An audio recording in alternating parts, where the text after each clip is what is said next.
Special Operations, Covert Ops, Espionage, The Team House, with your hosts, Jack Murphy and David Park.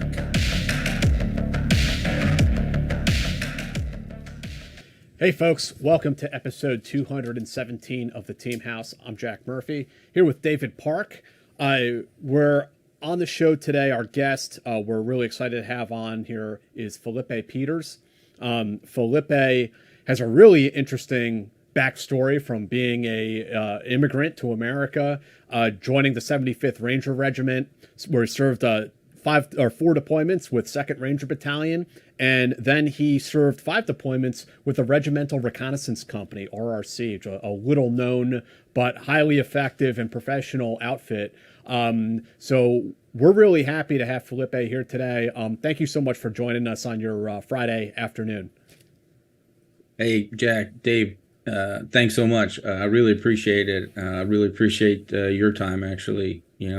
Thanks for having me. I do appreciate it a lot. Just scooted home from work, on my Harley. And so avoided all the rain here where I live. And so I had to set up my audio and my video and everything and get ready to go. I appreciate that, man. Yeah, we've all had to be a little flexible to make this happen. And I appreciate that, dude. Of course. So we'll jump right into it, man. You got to do your real quick. We got to pay the bills, and we love paying the bills with our sponsor, HelloFresh. Thank you, HelloFresh, America's #1 meal kit, for sponsoring this episode. Go to HelloFresh.com/TeamHouse16 and use code TeamHouse16 for 16 free meals plus free shipping. So, Felipe, if you could start us off here, if you could tell us a bit about your origin story, about what your upbringing was like, and what that pathway was that sort of led you eventually towards the U.S. Army. Well, at a very young age, so I joined a cult, or I was made to join a cult, and so I'm just kidding. We've been watching some pretty funny documentaries lately. So, but no. No, so I was actually born in Mexico. I'm a first generation immigrant, and unbeknownst to me that 42 years later I'd be sitting here talking to you two guys, but I don't remember ever being living in Mexico, so zero memory of that. I have a lot of memories that are gone at this point, a lot of TBI and stuff like that. So, born in 1981 in Cuauhtemoc, Chihuahua. So my parents were born there. My grandparents were born there in Mexico, South America. And so Mennonites were, all over basically North America at that time. But several hundred years before that, it was probably, Russia, Prussia, because I have ancestors that go, probably around 1700s into the Russia area. And so I'm 89% Germanic Russian, basically. So, yeah, it's kind of weird, but, it is what it is. And so we speak a Dutch or a Plattdeutsch, Plotdeutsch, excuse me, which is our native tongue. And so coming to America as a, like a 4 or 5 year old boy, I don't know any English. That's the funny part. And so I just know this native tongue that we speak of, this Dutch. And some people have probably heard it on the Discovery Channel, Amish, the mafia people or whatever. And so some of that I can actually understand, some of the words that they're speaking. And so, I grew up not like that, not like the Amish, but we had homemade clothes, thrift store clothes. The first house trailer or mobile home or trailer, whatever you want to call it, we lived in had a hole in it, and dogs were living in the trailer. And this is our house trailer when we moved to Texas in 1985, and so we fixed it up and everything. We lived there for a number of years, and my dad immediately opens up an automotive repair shop. We go that route. We're immediately starting to pay into the immigration system, trying to get, all of our, documents become legal. And so my dad, he was very proud. He's a very, very proud man. And so we never, according to him and my brothers, we never took any welfare. My dad always, everything we had was because he earned it. And so that was a big thing that stuck out. And not then, but it does now, later on in life. And so not easy times living in a little trailer and whatnot. And actually we were treated worse than some of the minorities, which was kind of funny now, because we were called fucking Mennonites. That was our name. Anywhere you went, you didn't have your name. That was your name. You're a fucking Mennonite. And so we'd get chased around the neighborhood and whatnot by black kids, brown kids, white kids, yellow. It doesn't matter who you are. Everybody. It was like just because we were new. So it's like the new ape to the group where they just beat on them and pick on them. It's whatever. So that was kind of interesting growing up like that, being a white kid and being, accosted, I guess, by everyone. It was kind of weird, especially in public school. So, but yeah, I grew up in a very conservative home. So, going to church 3-4 times a week or whatever and all that stuff. And so, went to private school basically until, what was it, like went to 6th grade, and then 7th grade went public school all the way to graduating high school. We didn't really fit in anywhere because we were Mennonites and whatnot, and I didn't really care because I went to school, had decent grades, but after school I went to work, and then Saturdays I worked. During the summer I worked, so that's just what you did. There's no there ain't no free ride around here, and so which was good. I earned my way, and so I actually learned a lot because I got to play around in a pretty big automotive repair shop, and there's a lot of cool shit to play with in those shops. A lot of tools, a lot of the pneumatic air guns and whatnot. Come on, all day long. So I naturally tore everything apart. I took to it like a duck to water. So, which was really cool. A good part of my childhood is being able to take shit apart, know how it works, put it back together, because I can still do that today somehow. Like I can just see how shit works, and that helps out a lot, especially on deployments, when everybody's like, what the fuck do we do? And so, hey, Pete, come over here, we got it. And I'm like, okay, whatever, we got it, we can fix it. So it helped. But yeah, so I mean, I had a pretty good childhood and all that. Did pretty good in high school, always played GI Joe and all that stuff. Watched all the Navy SEAL shows and all the Delta Force shows and all that stuff. And of course, naturally, what did I want to do? I wanted to do the same thing, fly a plane, drive a tank, and, be a special forces dude or whatever, like in the water, coming out of it, and a Navy SEAL at the same time. So let's all do it at the same time. So huge ambitions. And so I didn't know anything about anything. Nobody in my family had ever been in the military. It was very foreboding. So I was actually told I was not going to join the military while I lived under my dad's roof. And so 3 months later, I moved out of his house. So that's kind of how that went after graduation. With all that ambition and, all the information about these different special units out there, what was it that drove you towards the Army? So the recruiter, actually, ease of recruitment, to be honest. And so no shit, there I was, circa 2003, when the Marines toppled the statue there, and it was all over the news, because I remember, 9/11, I'm driving to work in my little shitbox Ford Ranger, just graduated motorcycle mechanic school, going to work, doing my thing, and hear about all that. But so fast forward to 2003, and I see them topple the statue, and I'm like, I want to go be a Marine. Those motherfuckers are bad. And so I didn't care. I didn't know anything. I didn't know Ranger, SF, Delta Force, Navy. I didn't know anything. So I just saw whatever I saw in the movies. And so when I went to the Marine recruiter, he was like, yeah, go do this, this, this, this, and this. And I was like, yeah, it seems like a lot of work. Let me go see what the Army recruiter says. I was being kind of lazy too. I didn't want to do all that work either, because he didn't want to do it either. I went to the Army recruiter, and he's like, oh yeah, I got you, dude. Just come in, take this test, and I got you. And so the only thing I knew about Rangers was a book I read in high school English class, and it had the DUI and everything on there.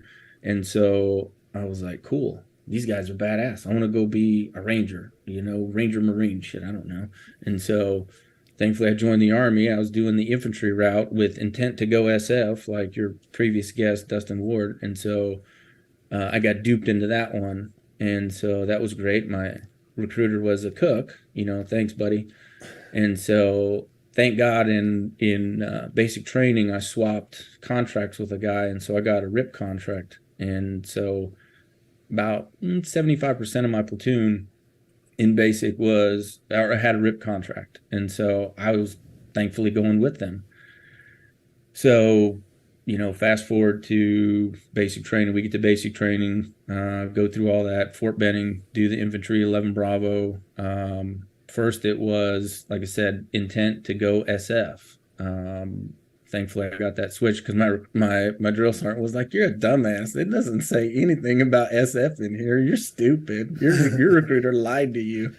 So I was like, "Thanks." But he was that kind of guy. He just, he was a tough love kind of guy. So, and like I said, thankfully it got switched. Went through basic training. Went to airborne with my buddies from basic training. Went to RIP. Still, like I had probably 5-10 guys, probably a squad worth of guys that we went basic, airborne, RIP, and then all to 275. And so we spent a good 5 weeks in RIP hold, so that was a good time. A lot of shenanigans there. So this was 2004. You got to 275. So you went through RIP just like a little bit after me, because I was there when the invasion of Iraq happened. Is when I went through RIP right at that time.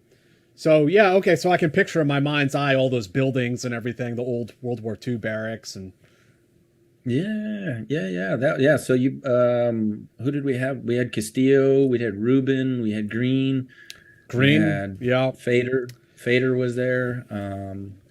We had Nash Straight. Yes. Straight. Yep. Hickerson, yes. Mm-hmm. Yes. I remember those gentlemen. John Green was a very angry man. So was Fader and Rubin. I'm like, y'all are either on cocaine or steroids or both. Or something. But no, that was a good time. I remember that was good lessons learned. Going through. It was July, so the blacktop in the back patio area there, or whatever we called that. That was a good time. The basketball courts without a basketball hoop. Yeah. That was brutal. That dropped a lot of people. That eliminated a lot of people off just by sitting there in the front lean and rest. In July when you got blisters on your hands from the blacktop. That was brutal. Just a game. It's just a war of attrition, is all that is. It's just to see which one of you idiots will say no. Hey, I'm not going to quit. So. But no, it was good times. Good, a lot of lessons learned, especially because you got to think about the way I grew up as a Mennonite kid. You're very, very sheltered.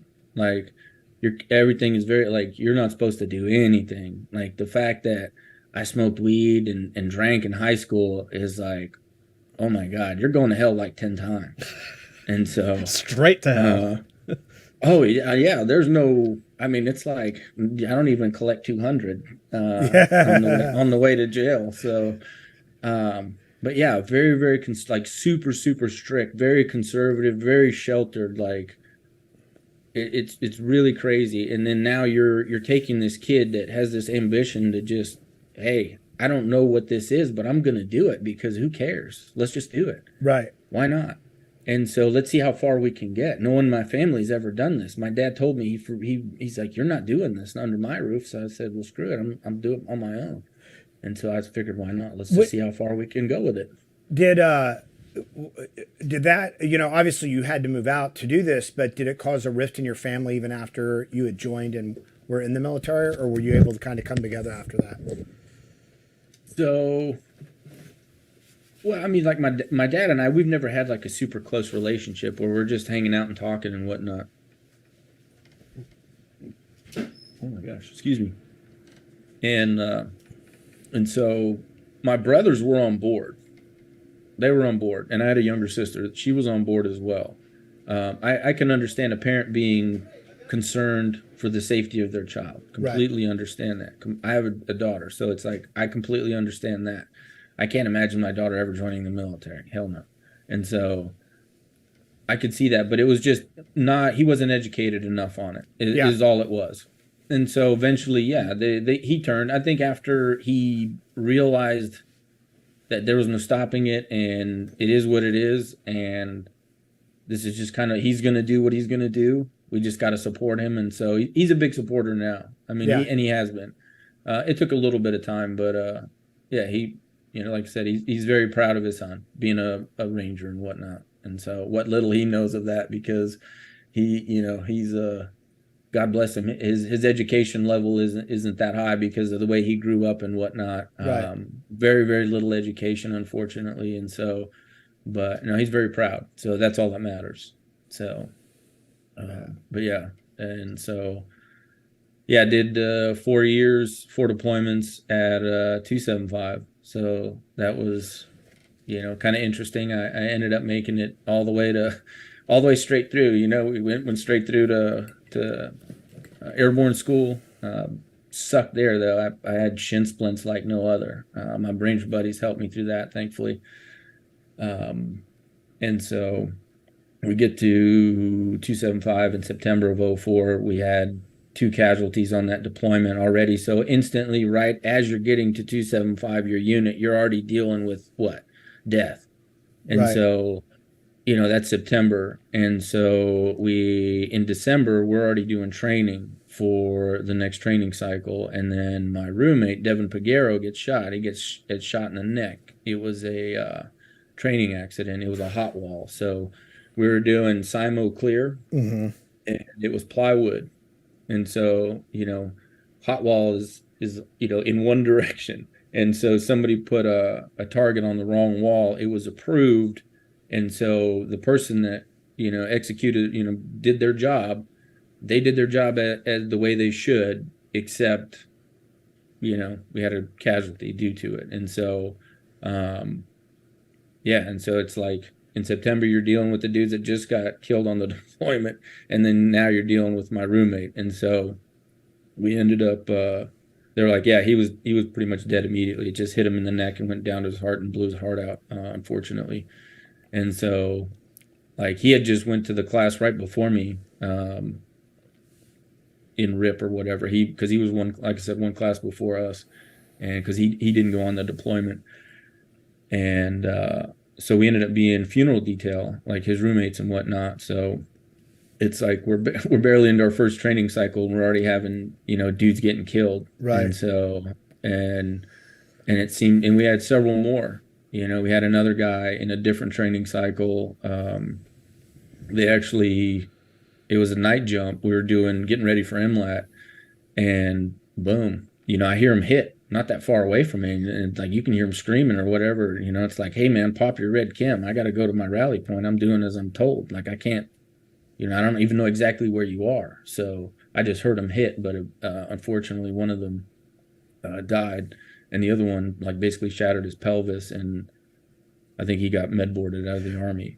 So there were two casualties on Entangled that jumpers? on the MLAT from jumping. What was it under?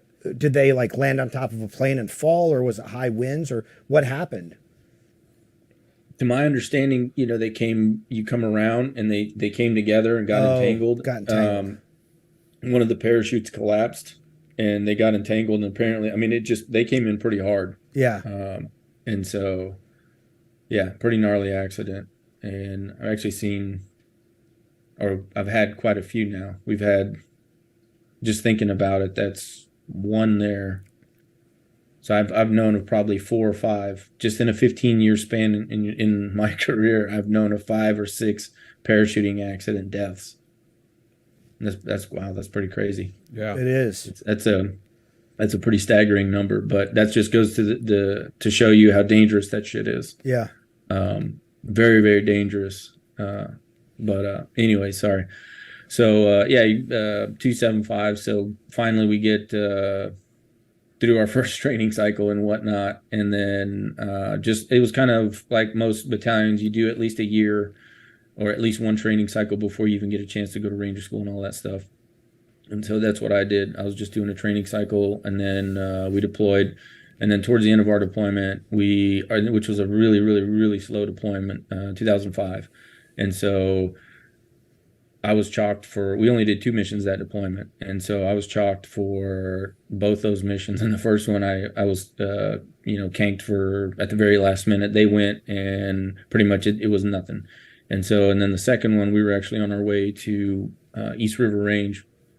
I was happy enough to be in the gunner's hatch, to be the idiot to get shot first. So, no, I was just happy to be up there. And I remember that we got the call and they were like, "Hey, we got to turn around. There's a helicopter that's gone down." And I was like, "What the fuck is going on?" I'm like, is this real? Because I mean, this is my first deployment. All we've been doing is training. So it's like everything's coming at you a million miles an hour. And so we haul ass back to the hooches, old Charlie 80. If those of you that are listening can remember old Charlie 80 on Camp Alpha. Whew, a lot of stories in that hooch. But that was our ready room at the time. So that's where we got ready, and we got back and we got word that the helicopter had gone down, and that was the Navy SEALs that had been shot down. So this was Operation Red Wings, and I didn't know it. I'm just some dumb private at the time. And my job was a Gustav gunner. So thankfully I was lucky enough to be chosen to go on this mission. So we gear up and all that stuff, get all of our stuff ready, and got the Carl Gustav and some rounds and all that. We fly out, we get canked the first night. We go out, we land in JBAD, and we stay in some like airport. And then we go downstairs to like the jail cell or something like that. And we're all just kind of hanging out in the jail cell, sleeping there, waiting. And so we go in the next period of darkness. And so, that was pretty sketch. So going out, my first mission in the Army. So it's like, what the fuck is going on right now? I'm pretty scared, pretty freaking scared. And not to mention, I got a lot of weight, and our fast rope's like, I don't know, 60, 80, whatever, 90 feet long. And that bitch is like barely touching the ground. And so, thankfully we all make it to the ground, off of these, 60 plus ropes, 60 plus foot ropes. And so, we're actually not on a flat part of the mountain. We're kind of, on a hill, basically. Did you rope in with Tony Brooks or with Nick Moore's platoon? We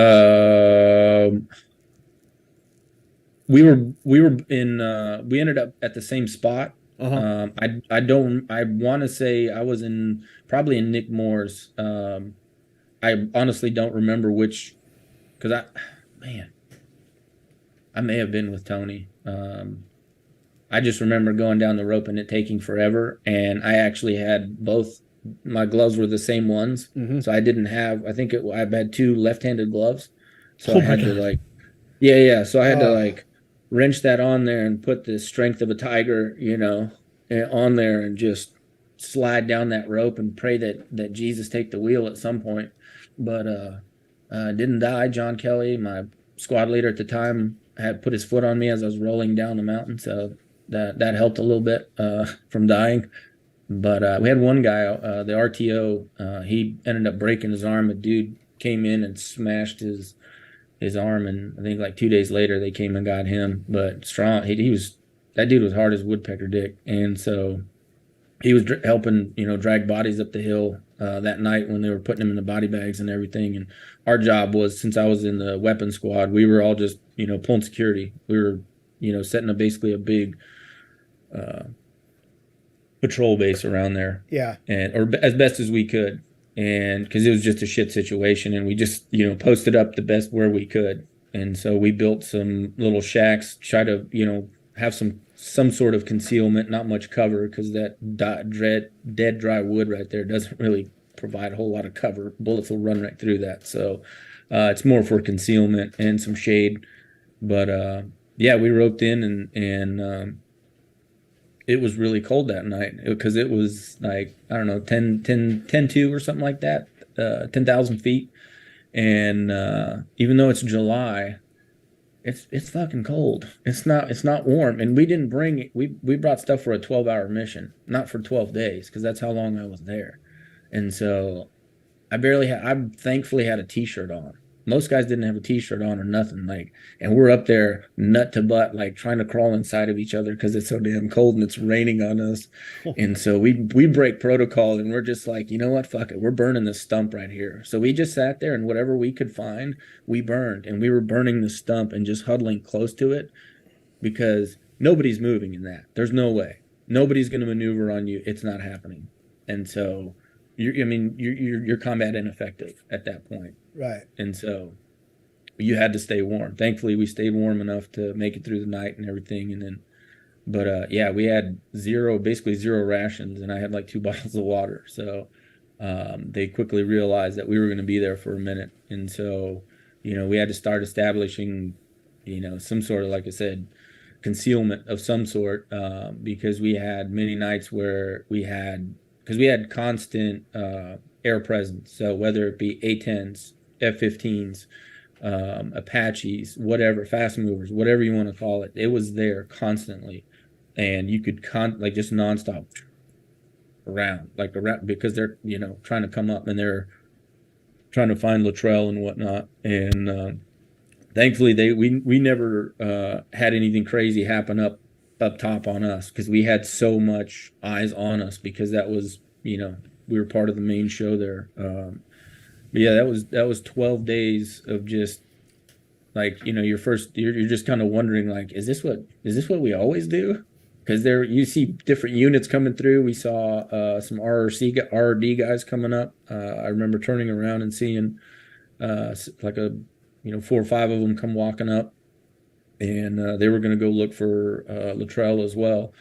And so, it was all hands on deck. And so it was just like, this is crazy. I thought we were going to do raids and ambushes and like ranger school stuff and like, all this crazy stuff I was learning before we came out here. So now we're out here looking for our own. But yeah. It was a good learning experience. Kind of went hungry there for a little while. Had to run up and down the mountains and chasing pallets that had broken, because when you try to drop a pallet on something like this, it's kind of hard. Right. And so it's like, do you just get it stuck in the tree and say, fuck it, let's try to get it down from the tree and, figure it out when it comes down? Or so, yeah, we chased a lot of bundles down, and we made a lot of little canopies and shelters with those canvases and parachutes and all that stuff. So yeah, we still had a good time up there, even though, you're sitting up there just kind of wondering what the fuck is going on. And yeah. So, but no, it was cool. Our first sergeant, he's known for blowing up stumps and whatnot. He's pulling apart C4 claymores, pulling the C4 out and everything, and packing them under the stumps and whatnot, and blowing these stumps sky high and just laughing his ass off. And so that way we can get more 47s in there to exfil us, to relieve us, because we were actually on the end of our deployment. And so 375 comes in and relieves us. And so yeah, that was number one. And so that was kind of significant to me, I guess, just because it's a very significant time in history, and thankfully at least we had one guy survive. So and we were able to find him. But yeah, and in the rest of the deployments were like, I guess I had wanted. Yeah. We go on raids and whatnot, and do the gaffs, do the halves and whatnot. And but before our next deployment, I do get to go to Ranger School, which was much needed, obviously, because we don't want to be a private forever. And so do that. Thankfully, I make it straight through. Even I broke my foot in mountains. I had the winter exodus between mountains and Florida. So make it through mountains with a broken foot, go home, stuff my face for 2 weeks, go back to Florida, take the boot off because they're like, you can't go, we're going to recycle you. I said, oh, watch this. Walk around the building, my boot comes off, and then I'm like, hey, I'm good to go. So, make it through Florida, thankfully, and then what ended up happening actually after Ranger School, I ended up fixing my foot, not where I broke it, but I broke it in a different spot in 2004. And so I'd been kind of limping this thing along already, and so I just keep breaking stuff, unfortunately. But I'm like, hey, screws and whatever, put some screws in it, and we'll be okay. So that's kind of how I limped along for many, many years in the military, unfortunately. And then eventually I got to go on that Iraq deployment with 275, which was really cool, driving strikers. That was a good time. So was the Iraq deployment your second deployment with Ranger Battalion? That was, yes. And that was in Iraq. So tell us a little bit about that. So Iraq was quite a bit different, and I wouldn't realize, how much different it was. Unfortunately, I didn't get to stay very long in Iraq because I was still suffering from a bum foot. I had basically lied my way into getting deployed, just like any good Ranger would do. Right. So, I ended up being there for, I believe it was only about a month, because my foot was so infected. I had a post-op infection, and one of the medics finally saw it, and he was like, "What the fuck is that?" He's like, "You're going home." And it wasn't 8 hours later, and I was on an aircraft on the way home. And I was like, "Damn it!" So I was trying to cover it up and self treat and whatnot, because I don't want to be out of the fight. I'd already missed one deployment at this point. Right. Now I'm on this deployment. Now look at the piece of shit I am, because I got a bum foot. And so I'm just trying to, I'm trying to be a team player here, and it ends up screwing me, but hey, it is what it is. So I ended up getting sent home. But while we were in Iraq, we did a lot of raids, lots and lots of raids. And so we had another platoon there, and our company commander, dude's, big balls of steel, because dude was going out with us and with the platoon that was there. So he was going out with two different platoons, and I think he got like 2 Purple Hearts that deployment. Where in Iraq were you at that time? That was Ramadi. Okay, yeah, pretty hot during that time period. Yeah, that was October 2006. Yeah, because right after I left, there was a pretty good tick that they got involved in, and I'm like, see, that's why I wanted to be on the deployment, duh. So, but no, got home, had to have surgery again on the foot. I was plagued with injury throughout my career, unfortunately. It's a wonder that I'm still walking, but and then eventually I got to go back in 2007. And then really get into, what we're doing. So my last 2 deployments were really good deployments with 275, lots of raids, Let's I want to hear about that. But okay. Let's give a quick shout out to our sponsors for the show. The first one is Vitamin One. This is a sports drink that guest on the show, Mike Taylor, developed. Episode 124, if you haven't watched it. So the problem, when he was a contractor in Iraq, and him and his guys were drinking a lot of Gatorade, and he was finding that they were getting cramps and things like this because of all the sugar in it. So that's where he came up with the idea to create a sports drink that doesn't have all the sugar in it, but has all that other stuff. This has all the vitamins, B1, 5, 6, 12, biotin, niacin, and all the electrolytes in it. Yeah. So this is a great alternative. That maybe alleviates some of those problems that other sports drinks can give you. So the best place to go and buy this is on Amazon, actually, and there'll be a link down in the description. If you go down there and hit that, that's probably the best place to get it. So you can buy these by the case. I think there's like 4 or 5 different flavors. And if you're listening on the podcast, it's Drink Vitamin One, the number one, drinkvitamin1.com to order it. But Vitamin One, check it out, guys. It tastes great. It's light. It's not heavy like a lot of those sugar drinks. And then our other sponsor for tonight is HelloFresh. We love HelloFresh. If you like to cook at home but you hate shopping, HelloFresh is the way to go. They send you the recipe, the ingredients. It'll get you trying a lot of types of foods that you haven't tried before. It'll give you confidence in the kitchen, which, as we all know, is as good as confidence in the bedroom. It's a great product. It's easy, no hassle. But check out HelloFresh.com, teamhouse16/teamhouse16 or discount code teamhouse16 for 16 free meals and free shipping. Definitely check it out.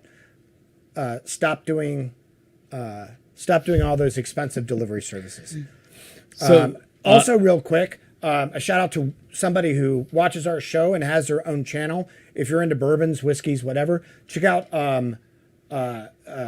sorry, D, you talked to the, he's a veteran. Bourbon Wrench. He's in the chat too. So thanks for the cups and everything. He's in the chat also. Oh yeah, Bourbon Wrench. Check him out on YouTube. He gives you all the great views on all the bourbons. If you don't know what to drink, he'll show you. But he sent us all these great little things. So thanks, Trevor. So Felipe, I'm sorry for the interruption. Go ahead, pick up right there. You said like 2007, you got back overseas with 275, and you started really getting into it at that point. Yeah, so at that point, I was getting into team leader role, which is like one of the best jobs in the world. It's so amazing. It's like one of the funnest things to do in the world, especially it's like that or saw gunner, hands down. And so that was to me the prime of my 275 time there. And so 2007, really good deployment, a lot of raids, a lot of action. We ended up deploying and hanging out with the SEALs, and so the same squadron and whatnot. And so, which ended up working out. They were pretty cool. You kind of, earn their trust, I guess, because, we're dumb and we don't know how to clear rooms and whatnot. So whatever. But no worries. We'll kill the people on BPs and you'll bitch about it. It's okay. I don't care. But hey, you have it your way, buddy. And so, we got stuck with the SEALs out at, what was it, JBAD? Mm-hmm. Yeah, we went JBAD, and then probably about halfway through 07, we switched to Kandahar. And then Kandahar was really hot and heavy. And so the rest of that deployment, just tons and tons of like every single night you're going out because there's shit to do. And, we got to the point where the SEALs would hit a target, we would hit a target. Just had I think it was it may have been 07. We had this weird, I don't know, you guys remember doing you're walking, doing the, doing IADS training or whatever, and you're doing the near ambush one, right? Mm-hmm. And so I don't know if I can't remember if any of you have ever had a near ambush experience or not, in your, like personally in your career in the military or not. But, so this was mine. So we're walking, if you remember, they had just a little shit creek or the wadi or whatever. It was probably, a foot wide maybe at the most? Something like that ish. I honestly can't remember how wide, but ish. And so they got little trails on both sides. And then there's trees and stuff sporadically throughout this whatever wadi. Not wadi, but the irrigation ditch, yeah. Yeah, irrigation ditch. We're paralleling. And then I am first squad, so we're in the front. I'm Bravo team. And so we're walking, and all of a sudden I look, because I'm looking side to side. I'm paying attention. I'm keeping my head on a swivel because we're ducks in a row. So I'm like, I don't like this. Immediately, I don't like this shit. And so I'm looking, and I see the team leader turn, and he raises his gun, and I'm like, oh, fuck. And so I turn and look, and it's like dudes are like, boop. They're all right there. They're all popped up. And so we have about a squad worth of dudes sitting right there. Thankfully, they're sucking right now. They're doing this. They're, because I remember seeing like one or two RPGs, PKMs, AKs. Like, had those dudes been switched on, we would have been fucked. Yeah. And so, they would have roasted us. Roasted. The first squad would have been roasted. And so we immediately do the, turn left and ready up, and it was just exactly like you trained it. And then all of a sudden we just start lobbing frags, and you just see it's like, cockroaches just fucking running everywhere, and we're just unloading for a good bit. And so I'm like, yes, let's go. And for whatever reason, the call was made, hey, we're gonna break contact. I don't know if there was more guys behind there, or if there was no overwhelming force. I'm like, hey, whatever. I'll bound back. We actually had a little bit of defilade, so making that bound back wasn't bad, and so we dropped rounds. And then unfortunately, whoever was calling in rounds called in rounds on the wrong target. And so we were like, oh, okay, fuck it. We're just gonna go clear it anyway. So we finally had got ISR on this situation here, in this whatever near ambush situation, and then we end up getting up to there, and getting through the little irrigation canal or whatnot. And there was probably, I want to say probably a good 10 or 12 guys there that ended up, that just got unfortunate for them that night, because they could have really put a hurting on an entire squad of us. And so that one stands out a lot. Because that was miss. yeah, because there was another night where there was a near miss. We had some contact. We had squirters coming out. We were actually like 50 dudes online, and it was actually one of the coolest things in the world. And I completely did the wrong thing, but I don't really give a shit. My weapon was unsafe, and pointed in the safe direction. But we were all shooting. There were squirters out there, and I actually just put my weapon on safe and took a quick glance to the side, just to honestly to look at. They were so far away. I was like, they're running, and I just looked to see. We had like so many dudes online. Just all you see is just rounds going off, and it was a moment of beauty, is what it was. And it was just, one of those things that you remember for a long time. But we ended up clearing the compound and whatnot. Dudes went. A couple guys were hiding and whatnot. This guy ended up hiding in a bush. So everything was clear. Everybody was cool. EK, everything was handled. So we're standing kind of in this courtyard, and there's this like weird bush over there. So my back is to it, and I'm standing there looking, and we're just, everything's pretty calm. And all of a sudden this dog starts alerting. Well, apparently they swung some either thermals or something on there, and they saw that there's a dude in there with the RPG just sitting there. I think he was scared. He was too scared to do anything. So they were like, hey man, you might want to move. There's a dude pointing an RPG at you. And so it's like, okay, cool. So they told me over the radio, like, hey, walk away. So we all just kind of casually walked away, like nothing was happening. And then all of a sudden they just start lobbing, like frags, and they light it on fire, and they just start shooting it and all sorts of stuff. And I was just like, okay, well, that's one way to deal with that, but cool. Sounds good to me, as long as the guy doesn't shoot me. But yeah, that was kind of a close moment. I guess the guy was just scared to, because he could have killed himself or me or something. I don't know, whatever. It would have definitely done something. Yeah. So, do you, with that near ambush situation, did you get a sense that those guys were like lying in wait? Do you think they were moving or resting? Or do you think they were just kind of undisciplined, that they were in an ambush spot and they just kind of like dozed off? So they were actually in a good ambush spot, because right behind them, if I remember correctly, there was a compound behind it, because we cleared a lot of shit that night. We went from like one compound, because we took contact there, went and did this compound, and we went further, whatever, in that direction, whatever, east or whatever it was. After we took this, we had this tick and then did our SSE and all that. We kept going, and we actually hit several more compounds. And that was just how dynamic it was on deployments, because it was like you get into a tick or whatever, and then it could be a sentry, like a sentry location. These guys are just set up, right? And they were just set up. They were kind of like Ranger School, but they were super undisciplined. Right. They had their prayer mats out, all their mats out. It was a gypsy camp. Yeah. And so their guns are just stacked up. Nobody was behind a gun pulling security. Nobody was doing anything. And so I don't know if they got word that we specifically were coming through, but maybe they had patrols of other forces that came through there. But it was just, we got, hey, that was the fate that day. Yeah. It was on our side. And so, thankful that not a single one of our guys was wounded, nothing. Like, it was just, basically overwhelmed, violence of action. Violence of action for the win. Yeah, I was just thinking that. Very well executed. And so, a lot of missions where it was things like that, where even we'd get on ISR, hey, you've got an ambush in waiting. So we'd just hang out and wait and just be like, cool.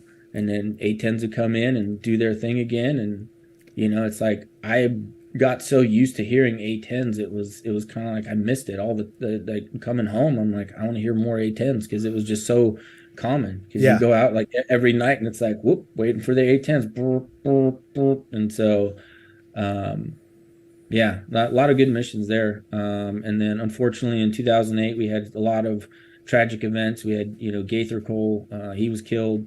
Leroy Petrie lost his hand, awarded Medal of Honor. Great individual there. We lost Sergeant First Class Dave McDowell. That was a pretty shitty mission. And so we actually, I think we landed, it was like it was a Y landing, so about 300 meters off. So a lot of the deployments, or a lot of the missions, excuse me, we had squirters. Squirters would just fucking take off, and then they would go to the cache because they wouldn't keep a big cache of weapons there. And so they would squirt, take off, and they would go to the weapons cache. And so we'd already seen this. I almost had it down to, I'm like, all right, we got about another 5 or 10 minutes and we'll have contact. Right. And so I'm like, all right, cool, let's get ready, boys. And so it happened all the time. Yeah. And so we just kind of got used to it. And unfortunately, the squirters this time, they got lucky. And, we're in a contact. We got AC-130 gunship. That was pretty gnarly. 105s going off on the other side of the wall, like danger close. Holy shit, that rocks you. So that was a good experience. And 40 mics, everything's just going off because we got these dudes shooting from over here, over there, and we got a squad coming here. We're doing kind of like an L shape, and then boop, McDowell gets caught right in the armpit. And so because I watched the video, ended up watching the video later.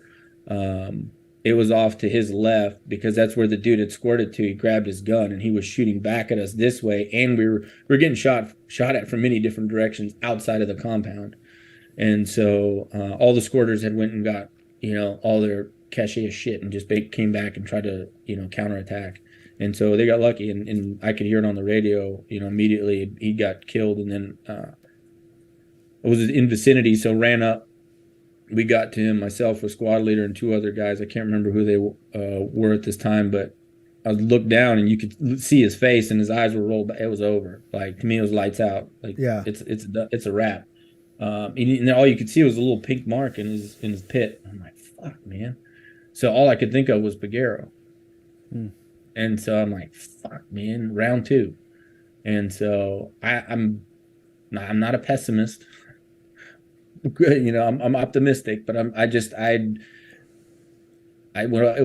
I see something and my gut tells me that's what it is, that's what it is. I'm just like, fuck. And we ended up bringing him in the compound, doing the right thing. Medic comes over. We do all the things that we're supposed to do as Rangers. The medic does his job. He needle D's him. He moves. He and that, is just, I think it was just reactionary, but he was already dead. And then, they had JMAL on the 47s actually at that time. And so they had a surgeon and anesthesiologist and like a commo dude or something. And so we were taking him into the 47, and I just remember we unfortunately had to get on the same aircraft. And so we're on the same aircraft with him, and they're working on Dave, and it's like the whole front of that aircraft is fucking red, dude, like red. And you see this short little surgeon like in his ACUs, like his flight suit ACUs, just sitting there pumping, on your platoon sergeant, and there's just fucking blood everywhere, and you're like, what the fuck? Like, you just like holy shit, what the fuck just happened? Like it fucks with you pretty hard. But it's like it's so easily, you can compartmentalize it. So not so easily, but it's like you just swallow it, and it's weird because a week later we're out hitting targets. Right. I think it was 7 days, but and so we ended up going to Bastion because we were very close to the Iranian border on that hit. And so we ended up going to Bastion. They pronounced him dead there. Myself and another Ranger, we basically we bagged him up and everything, and then we put him in a bag. The rest of the platoon already went back to the FOB, and so we were his escort. And they had a AC-130, or not AC-130, but a C-130 come in to pick us up. It was like a ring route or whatever, and so we put him on the 130, and then we escorted him back to Bagram to the mortuary affairs, because the acting platoon sergeant at the time was my squad leader, was like, hey, we're going to make sure that a Ranger escorts him back to Bagram. And so that was a tough one. That was a really, really tough time. And so we, seeing your platoon sergeant get killed, like that's a hard one to swallow. And so, we get some days off, and we get some time to rest and whatnot. And then, like I said, about 7 days later, it was game on. And those squirters didn't go after caches anymore, that deployment. So, yeah, that was a rough deployment, but that's the way it was. And so, we survive and we live to fight another day, and that's what we're going to do. And we'll remember them. And so, but Dave was a really good dude. So, and do as Rangers do right after that deployment. What do? I'm like, fuck it, let's go to RRC selection. Let's do something hard. Yeah. Right after that, right after experiencing that, and it's like, sign me up. And so, I got through that as well. Actually was able to make that first time go. Tell us a little bit about that. About like you said, you ran into RRD guys on Red Wings. I mean, so the idea that this small unit is out there is kind of on your mind. And I mean, did you go to selection really because it was like you were trying to put that past experience behind you? You're like, give me the next challenge to focus my mind on. Well, so I think I was at the point where I was wanting to move on for whatever reason. And because, like I said, I can't remember a lot of things. A lot of my brain, I guess, has shut that off. It's like, hey, you don't need to think about that for some reason. But and so we had a guy in my squad, actually. He had gone to RRC selection, RD selection. But yes, that was the first time that I had interacted with RRD guys. And so, the dude, like, I have long hair now, but the guy that was walking up was John Chella. He had a gnarly beard. He had a suppressed 46, which is bitching, with a 100-round nutsack on there. And he's got this bandana with this long fucking hair, and he's walking up with a rack. And it's like, what the fuck is this shit? And they're like, oh, that's the RRD guys. I was like, I'm gonna go do that shit. Because I always felt really comfortable in the woods. Like, that was, for me, reconnaissance, like, sitting there doing snooping, pooping type stuff. I really thought that was cool. I enjoyed the raids. I don't know. I kind of wanted to try that. I was drawn to it. So I had ambitions. I had big ambitions. So I said, you know what? Let's try something. Because now I'm already in this unit, but now I have to go to another selection. And, the attrition rates, or the passing rate's about 35%. Yeah. So, yeah, it's like, sign me up. Fuck it, let's do that too. So what was selection like? Brutal for me. Very brutal for me, because I did not prepare correctly. I will 100%, be honest with you on that. Like, I didn't know shit about nutrition, about supplements. I mean, this is 2008, so. And the way I grew up, I didn't grow up in a home where that was prevalent. I had a lot of great food. I had, home cooked food. I had phenomenal food growing up. Mennonites can cook some phenomenal home cooked food, like homemade noodles, homemade enchilada sauce, homemade everything, homemade corn tortillas, you name it. Everything's homemade. And so I had good food, but I didn't know shit about nutrition. So I brought I think B12 or something like that, and maybe some electrolytes to selection. That's it. I didn't know anything about anything. And so I was just raw dogging it. And so I struggled a lot. I have I just have grit. I have heart, and I will not quit. Like, I will not quit. I will grind it out. And I've learned that about myself over the years. And that is something that I'm very familiar with. I'm very in tune with myself now, especially on a lot of reflection over the years, post-military, but just seeing how strong I was. I didn't realize it then, but I was very, very mentally tough, very tough. Do you think that your upbringing had anything to do with that, where other guys were like, oh, this is too hard? You're just like, this is what we do? Yeah, I know, absolutely. I think that I didn't have a hard upbringing.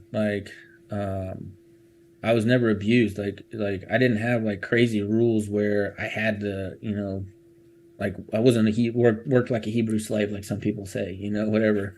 I had a good I just had to work a lot, but Right. it's very disciplined. Like, you're good. Like, this is what we do. This is how we do it. And I'm also very loyal. Like, wherever I learned that from, I don't know, but I'm very loyal to those that I'm loyal to. And so it's like one of those things that if I'm loyal to you, you can bet your ass that that's it. Like, I will be fucking loyal to the death. And so that's just how I am. Maybe to a fault sometimes, but so no, I think mainly it's stubbornness, because my dad's really stubborn. And so, and it's funny because I'll fast forward to just a few weeks ago, when we were right before we were talking about the, transmagnetic, cranial, whatever, stimulation stuff. What they do is they line up basically your frequencies. And they were like, when I was going through the treatment, they were like, dang, you kind of have a stubborn brain. I said, yeah, I could have told you that. So it proceeds, through all these years, I'm still stubborn, and it's like it shines through, but a lot of it is stubbornness. I refuse to. I told myself I will not quit. I said they will have to tell me when I get in the van, either they're going to tell me I'm done, or I need to go to, they will give me further instructions, because that's what you get. You don't have a conversation there. They're like, take your instructions from the board. That's all it is, and it's like, okay, I'm not being dropped, so hey, I'm going to keep going. Yeah. That's really what it was. It was miserable. Like, I was not in good shape. I was in good shape, but I was not in like selection shape. Mm-hmm. I just had a lot of heart and grit, and I was too stubborn to quit. And so, I don't like things to defeat me. And so I wasn't going to let it. And I said, the only way I'm going out is they're going to take me out. So I ended up making it. So, but it's long days. There's, a lot of lanes that you traverse, and you hit the Appalachian Trail, you run into hikers, hippies and whatnot. It's actually a really cool experience, because you're sitting there sucking dick for beer money, and with your orange shit and your rubber duck and all this, and you're cruising along like just fucking hooking it. You're doing like, a standard 12-miler in 3 hours is what we were doing up there. And these people are like, are y'all okay? How far y'all going? And they're like, oh, about 12 miles. Like, 12 miles? Like that? Oh yeah, they're gonna do 12 miles like that the whole way. And there's no way. I'm like, yeah, that's how you do it. And there's no way you can do that. I'm like, yeah, go down there and you'll see them, and they'll come running right up. 12 miles later, boop, they'll be right there. And so it's a good experience, because they teach you some good things. You get to see some beautiful landscapes. Saw a lot of black bear, a lot of beautiful scenery. I'm an outdoor guy. A lot of creeks, got lost. Boy, got out lost. And, learned about the gut feeling. Trust my gut. Trust that I know where I am. My gut knows where I am. My brain, I guess, does not. And something's deceiving me. But eventually I, found my way and whatnot. But I was probably, like you do in EIB, were you blade running? I was probably blade running in selection, but hey, I don't give a shit. I still got my go. So, right. Right. And so, but no, the last night was we ended up with, we had I think 5 or 7 of us started. Like you said, Jack, RRC, RRD is very, very unknown, unfortunately. And so the selection numbers are very small sometimes. And so even with that number, we only had 2 guys that ended up completing it. Wow. And so, yeah, myself and then one of my buddies who's still in the Army right now. And so he ended up as the team sergeant, and I was his ATL, or his assistant team leader. And so, yeah, that was good times, because we went to selection together, and we were in RTC, the reconnaissance training course, for 9 months together. So we still talk to this day. And so, yeah, very good bond there. I had a lot of good shitty experiences, especially SEER school. That was fun. I don't know if Mike talked a little bit about SEER school, because I was at SEER school with Mike. Oh, really? Oh, do you have some dirt on him? Let's hear it. No, I'm just kidding. Oh, I just want a pizza, bro. Spill some tea. I just want to. Yeah. Oh no, Mike is a very big character. He is larger than life. I don't know if the phrase Magnum came across, and I don't really care, but he's got a nickname Magnum for a reason. And if next time you talk to him, Jack, ask him why his nickname is Magnum. So I will. I don't spill other people's laundry. But Yeah, it's a joke. But hey, I just want to see his reaction on it. But no, I love Mike Edwards.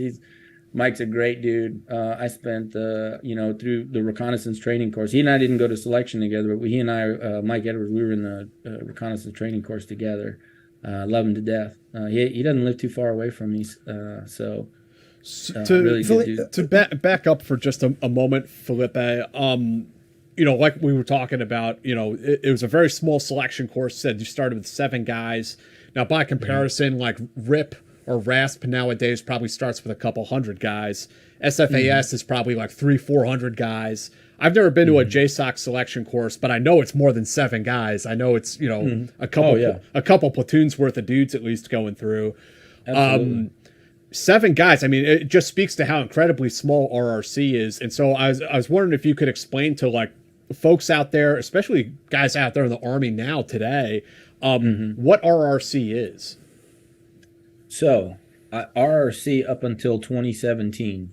So that is where I stopped because that's where I left. So I can't say, you don't have firsthand knowledge basically, because I don't get to go behind the door anymore. Sure. And so after 2017, and so up until 2017, so we had we were very low on numbers, just like always. That's just kind of how it goes across the board in Jsoc.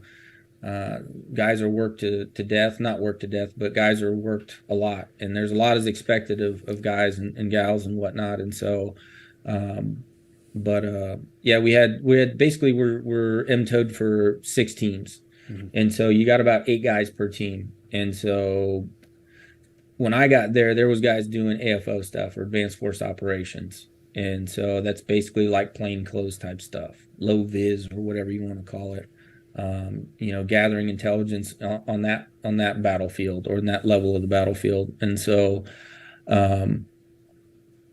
we had guys that were doing that, but then we had guys that were doing traditional recce or attack recce, and that's what I started doing. So upon graduation from RTC, so we actually had 2 selections combined into one RTC because, like you said, we had low numbers. And I think we only had about, 9 guys? I actually have a picture. I actually have a picture of us on our first mission in RTC over on my workbench, and I'm counting how many of us are there. 1, 2, 3, I think there's 7 of us, 7 or 8 of us, and that was the RTC class. That's it. And so we were both combined there. And then I went to attack recce team. I think pretty much all of us did. And so we had about 4 TAC recce teams, and they had 2 AFO-ish teams. And so things kind of change as the times change. We still maintain that number of teams. And then as guys would come in and go, guys would we started doing that special mission program overseas in Afghanistan. Our senior enlisted advisor, he started that. So basically it's a program that's all on the up and up. We take local nationals, we train them. There are guys, we're in contact with them, they're vetted, everything's we're good to go. And so they're all hand selected, they're all trained by us. So basically they're our baby is kind of what it is. And so they would kind of mimic us, I guess, in what our role would be, one of our roles in regimental reconnaissance. So because once again, what do you do in Ranger Regiment? You wear a lot of hats. You're not just a breacher. You're everything. You're going to do everything. You're going to be the mechanic. You're the AC repair. No, but so you wear a lot of hats, even in RRC. You're jack of all trades, really a master of none. And so you have to be cross-platform there quite a bit. And so I ended up going to one team, and then a few months later I go to a different team, just kind of the way the manning worked out. But ended up on our first deployment, that's exactly what we did. We stood up that program as basically a reconnaissance program there, for lack of better terms there. in Afghanistan, and our guys, we ended up having a good number of guys by the time I left Regimental Reconnaissance, but that was a big portion of it. And I know, I get it. I know it's not big and sexy and, all the cool guy Instagram photos and all that stuff, but my gosh, these guys were getting some really, really good actionable intelligence. I mean, and unfortunately, a lot of times, what the problem was is they wouldn't clear it hot to strike. And we're sitting there, I'm on the phone with this dude on the fucking Roshan, and I'm like, hey man, talking to my guy that I've trained, is this the guy? He's like, yes, let me send you a picture. Boom, takes a picture of the dude. Even takes a picture of the dude next to him. No big deal. He's like, he's here. He's on the fucking list. Drop rounds. Yeah. And they're like, no. I'm like, why not? That's not a good enough source. And I'm like, well, he's not a source, but his information is firsthand knowledge. He's standing next to the dude. Like he'll run away. Like he knows what to do. Yeah. So, so we had to deal with that sometimes. And then we did some plainclothes stuff where, you dress in local garb. We did a lot of stuff in Kabul. And even in the outstations where we had our guys for each outstation with our local national partners there. And so they would basically handle all of them and say, report back to us. And they, you have all the different locations, northeast, southwest. And so we service all locations. And so we're like Verizon, we're everywhere. And so, and it worked out a lot because the task force commanders loved us because we were able to articulate, hey, look, this is the information you're getting and this is who you're getting it from. This is how these guys were trained. Right. And they were trained by us. It's not just some cheese dick, dude that we just found off the street and we're like, yeah, hey man, go over here and do this. We'll pay you a couple $100. Right. It's like we spent a lot of money and time, our own blood, sweat, and tears into these guys. And so, you have a little bit of heartache when you see all that shit kind of just get fucking wiped away with the, pulling out faster, than your mom. Yeah. So, yeah. I heard this from well, let's back up a second. I mean, one thing to mention with this program, and if I'm editorializing, stop me at any time, but I mean, the traditional RRD or RRC mission, is that like 6-7 man LRP team out there in the woods, conducting a strategic reconnaissance or tactical reconnaissance. And now what the program you stood up, now you guys are training surrogates to go out and do that for you. And it's sort of, it's like taking it to a whole different level in a sense. Like you're also penetrating much deeper and doing because you're using locals to do these things, to go places that you couldn't go. Yeah, absolutely. Because I mean, I don't really look like, a Muslim. I don't care how long, short, how much you color my face. I'm only going to pass the test for so many yards. Like at some certain distance, they're going to know, they're going to spot me mile, they're going to be like, yeah, he's not from around here, So why not use what we have? We have Right. local nationals. And so as surrogates, they go in and they can live their normal lives. They can do whatever it is they need to do, but it's passive collection. Right. And what's weird is like how much faith our country put in like a random cell phone hit in order to launch a raid on that location 8 hours later. Right. But here you have active human, assets taking photos, and it's like, well, we don't know.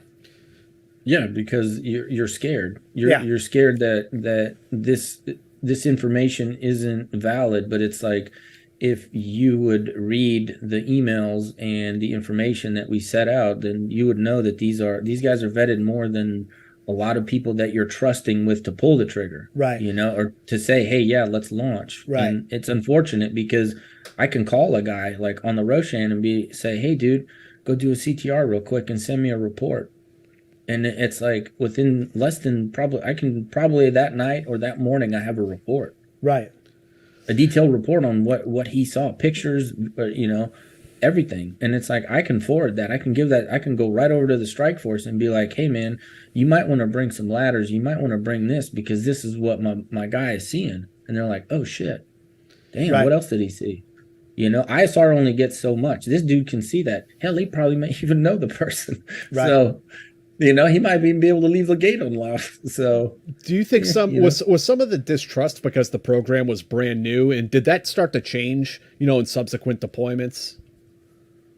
So, my personal assessment of that question is that I think it's personality based and individual based is how the program ran. So just like anything, you have 2, 3, 4, 10, 12 individuals, whatever, but generally it was the program manager and the task force commander is who you were, talking to. And so that communication needed to be, you guys need to have a good relationship, good communication, good relationship. And so that relationship was different from team to team and commander to commander. So you could see the fluctuation and the changes in that. And so you just kind of worked with how it was going. You try to read the room and read the commander and kind of read how, the previous team is doing and how they're doing things, excuse me.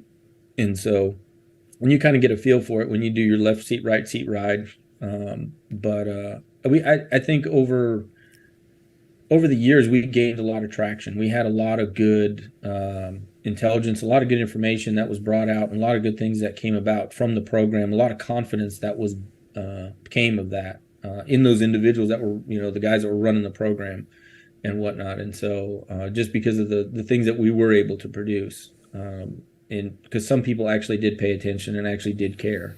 I think what it was is a lot of the intelligence nerds were a little butthurt because of the type of intelligence we were getting and how easily I was getting it without having to pay these dickheads all this exorbitant money that you dumbasses pay them. Right. It's like why? Right. He's gonna come back for more. So it's just the way we did it. It was it was very controlled. And it was way more controlled than the way these other intelligence types do it. And so, which is it was kind of disheartening at times because, like, dude, you got actionable intelligence, go. What and was it? Like, come on.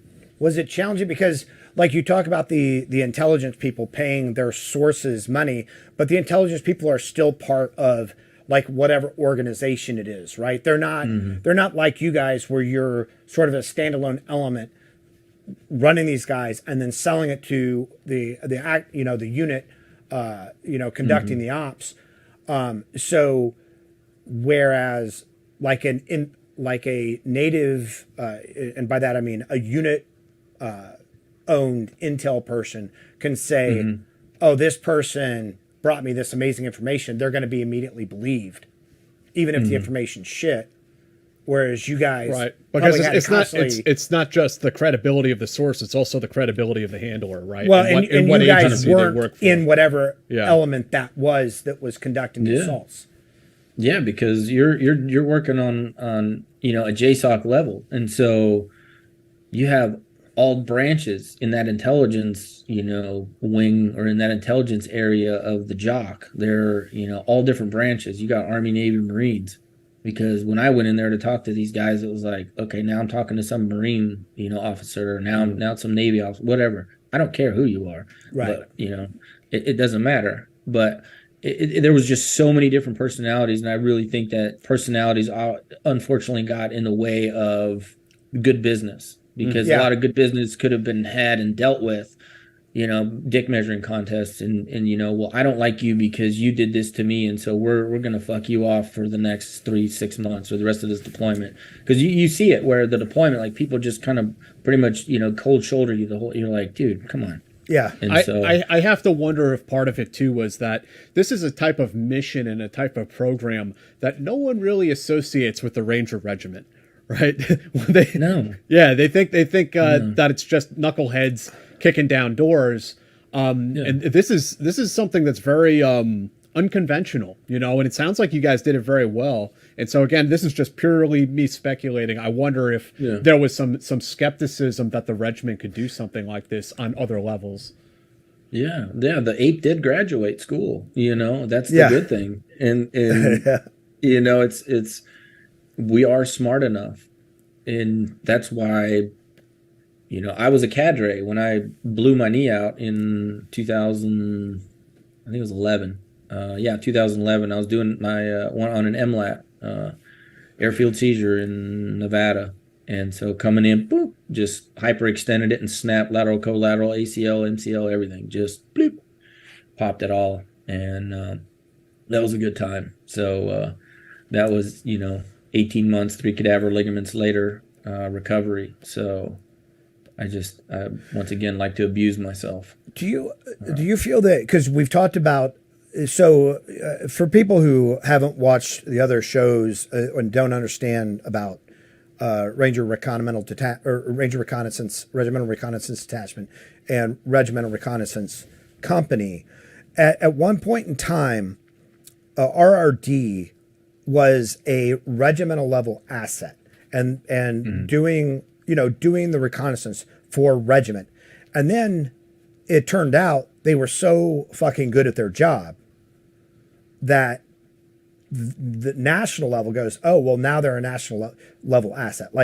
And Rangers need to stand up their own battalion recce, right? And then the detachment had to grow to a company.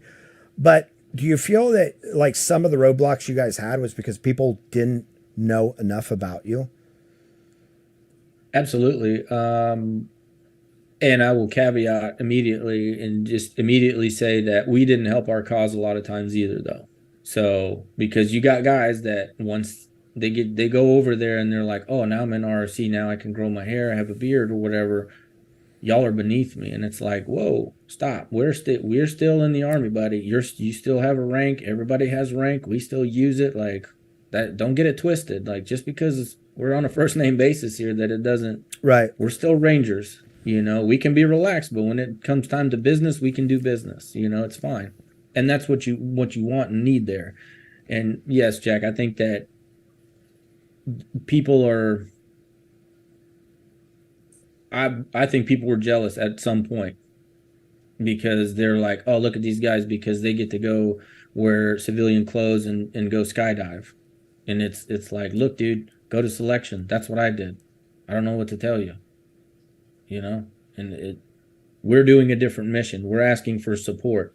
We're supporting the entire task force, not just 1st, 2nd, or 3rd Ranger Battalion. Yes, we still support the battalion because we're lined up with the battalion, obviously, because that's how things work. We're all, patternistic. So, yes, we support the battalion that we deploy with, but we're supporting the entire task force there when we're over there. Right.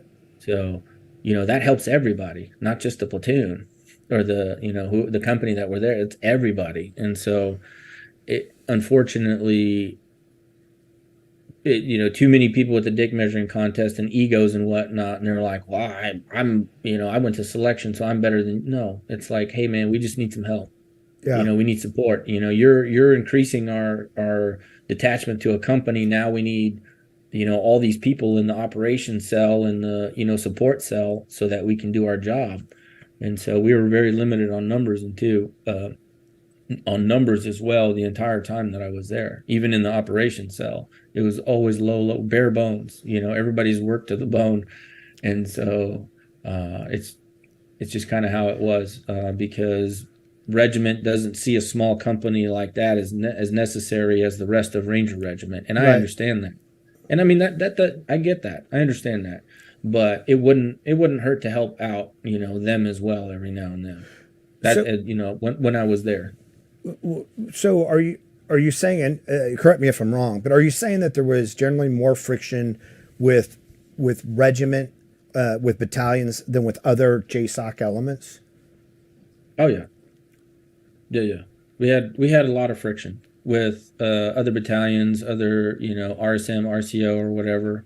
No, I think the RCO actually we had pretty good. We had some friction with several of the sergeants majors that came through, and so they just didn't like us. And I don't know if one of our guys pissed them off, which I wouldn't doubt it. Probably smarted it off and said something stupid, which you shouldn't. Like, there's more scrutiny on you when you're wearing plain clothes and a beard. It's like you should be extra shut the fuck up. So right, don't just be quiet, be respectful, like do your job, and that.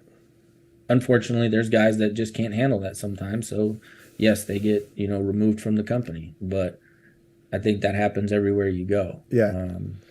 But that, I think no matter where you go, you're going to have friction. You're going to have that kind of stuff. But we were still very effective at what we did. Like, we got a lot of praises from a lot of, task force commanders and a lot of, assistant task force commanders, whatever, deputy commanders, and all these. Like, we did a lot of good shit overseas. We did a lot of good work. And so, that's something that I can be proud of and say that we did good shit. And so, our program did, for the amount of money that we were given, because our program wasn't the only program out there. There was a number of programs out there and ours was probably the lowest on the budget, that's budget-wise, and we were far more effective than some of these that had received 10 times what we received. Because why?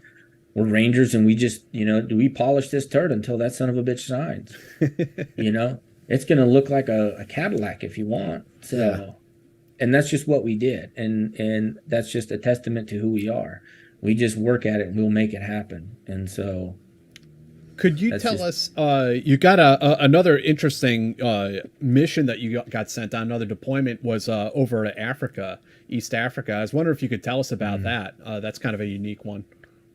Yeah, so East Africa, or HOA, Horn of Africa.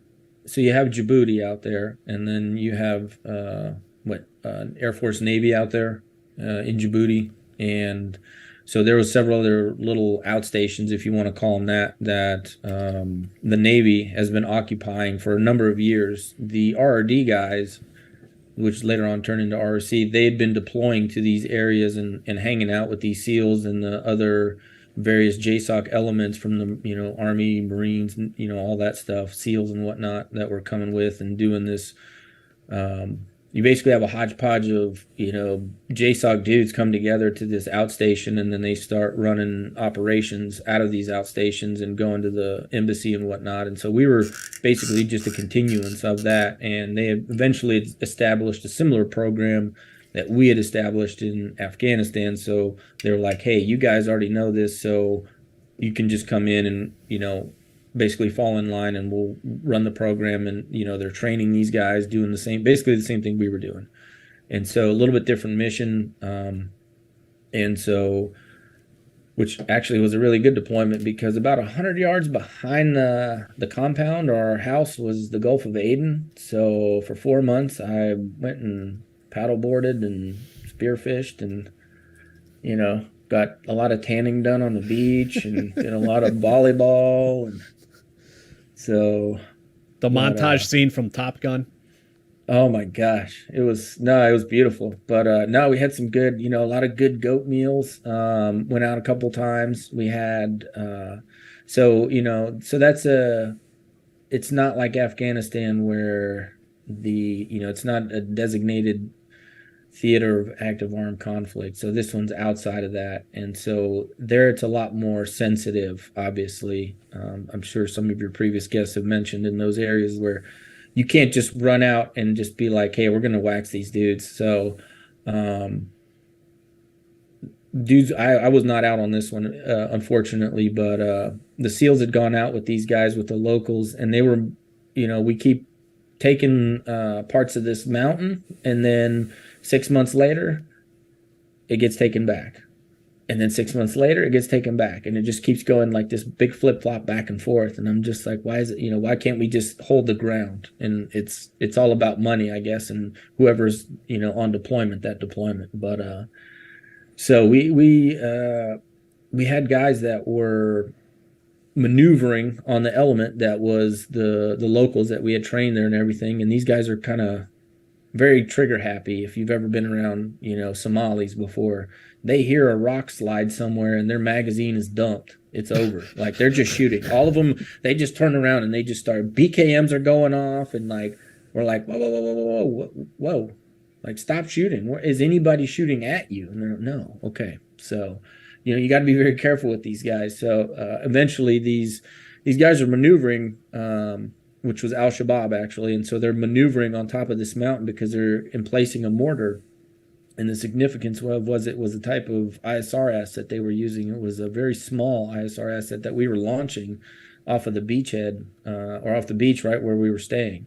And so, because I would wake up and I'd help them, the UAV guys, I'd help them launch and whatnot and catch the UAV and whatnot. But they were using that actually to spot, and they actually dropped rounds on them. They dropped a Hellfire on these guys. They dropped a couple of them on them, and that was the first time that had happened in a very, very, very long time. So it's a very significant event, and I think that kind of stopped that whole. Everybody up there on that mountain just kind of was like, okay, these guys something different's happening right now. So day later they come back, and it was pretty quiet up there after that. And but Africa's a little bit different story. Those mountains are a little bit different. It's very, very rough. We mainly stayed in the mountains, and like I said, in that little encampment there, training these guys. It's not like basic training, but it's just like a constant training cycle with these guys, and then going out with them doing IADS training and whatnot. But yeah, there was I don't know how many rounds were shot at them, but I don't think any of the locals there shot any of the guys that had the mortar. They were just shooting in, I think, pretty much every direction. But hey, at least they had that whatever covered that they were shooting at. So, like I said, did a lot of spear fishing. So I had a lot of nice fish, big fish to fry on the barbecue and whatnot. So because we always had to cook for ourselves, and it was kind of weird. You're on the beach, but yet you're on deployment, and you're still going out and whatnot, and it's kind of a unique experience, but a little bit different than Iraq and Afghanistan. Could you expand on that a little bit? Like how was it different than Afghanistan in terms of like the mission or the social structure? I mean, what kind of jumped out at you as being different? It's so much more restricted. Like you have to be so much more careful about what you say. You can't just go in there and just do whatever you want. Like people think that because you're U.S. Mill, you can just go in there and swing a hammer and they have to listen to you. Nah, man, it don't work that way. Like they don't care. So money talks out here, and unfortunately, that's the only way that you get anything done out there. Everything is much, much slower. Everything moves much slower. I think a lot of corruption is. From what my own assessment of what I saw and whatnot within what those guys are doing out there. But that's to be expected. Those Somalis, hey, it is, you got to get it when you can, I guess. And in a way, I guess I can't blame them. Because with it being, in a place where we're not actively going out every day doing raids and whatnot because of the, environment that it's in, it's kind of relaxed, but it's not, because there's still, a couple of 100 meters down the road, you got dudes setting off bombs still, because they're attacking police and whatnot. And, my thing is, I'm not really too worried about those guys. I'm more worried about these dudes high on cot, and then they start clacking rounds off because they shoot at noises. They shoot at anything. They don't care. And so, you're switched on for them and for the Al-Shabaab that's there, because they're still hostile. They know where we are. They're still trying to attack us. They're still trying to, set roadside bombs and throw, do all that stuff. And so you kind of have two different things that you got to be concerned with. And so Afghanistan, it was like, hey, yeah, I've got Afghans here, but it's like, it's a little bit different, because I don't think I wasn't be as worried about these guys, my guys that I had, as far versus the Somalis that we had. I was more concerned. My guys I was more confident with, because I knew what they were capable of, and I knew that they would at least shoot in the right direction, and probably at least put rounds on target, because I taught them how. And so versus some of these guys, they were struggling with that. And like I said, these dudes are high on cot, because there's no rules against that. The truck comes and it's like a feeding frenzy every whatever day it was. And wow. And then it's like they get those, and then they get the truck full of cotton, and they started going out there and playing soccer. Every day soccer was, I think, 5 p.m. every day. And death blossoms. Yeah. No, it was. And obviously we're, collecting intelligence and doing things like that. And there's different things going on and whatnot out there, but that being the primary mission. And it was a cool deployment, though. It's just cool to see the way that program was ran versus the way we ran our program. Ours was much smaller in numbers, much smaller in money, budget wise, and everything. But it was two different types of missions. Like ours wasn't really as overt, I guess, and direct. Ours was kind of passive, and these guys are very direct. They're direct action, ambush, raid, that type of stuff. I highly doubt they would do any type of clandestine type of work, but yeah, it was cool to see that, just because it's the difficulties in trying to teach these guys like types of IADs and whatnot. And my guys, I'm teaching a little bit different types of IADs, and I'm teaching my guys how to use electronics too.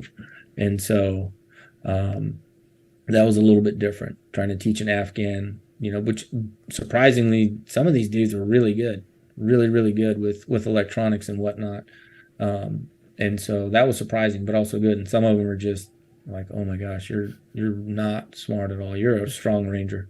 So, no, it was just a different, different dynamic there. And like I said, a lot more hostile, I guess, in Afghanistan. Like, you're ramped up, you're ready to go because you're going to do, a raid of some sort. And so here you're more laid back, and you're kind of cherry picking stuff and cherry picking when you're going to go, just because you can't be out there in the front. It's, it's the AAA, it's a Vice Assistant Company type stuff. And so, I mean, that's what we're in. That's how it goes. But sometimes you get lucky and you get to, throw some rounds down range doing that kind of stuff. But, and it had changed though, because the guys had done previous deployments, same places that I had been and the other place we had went. But,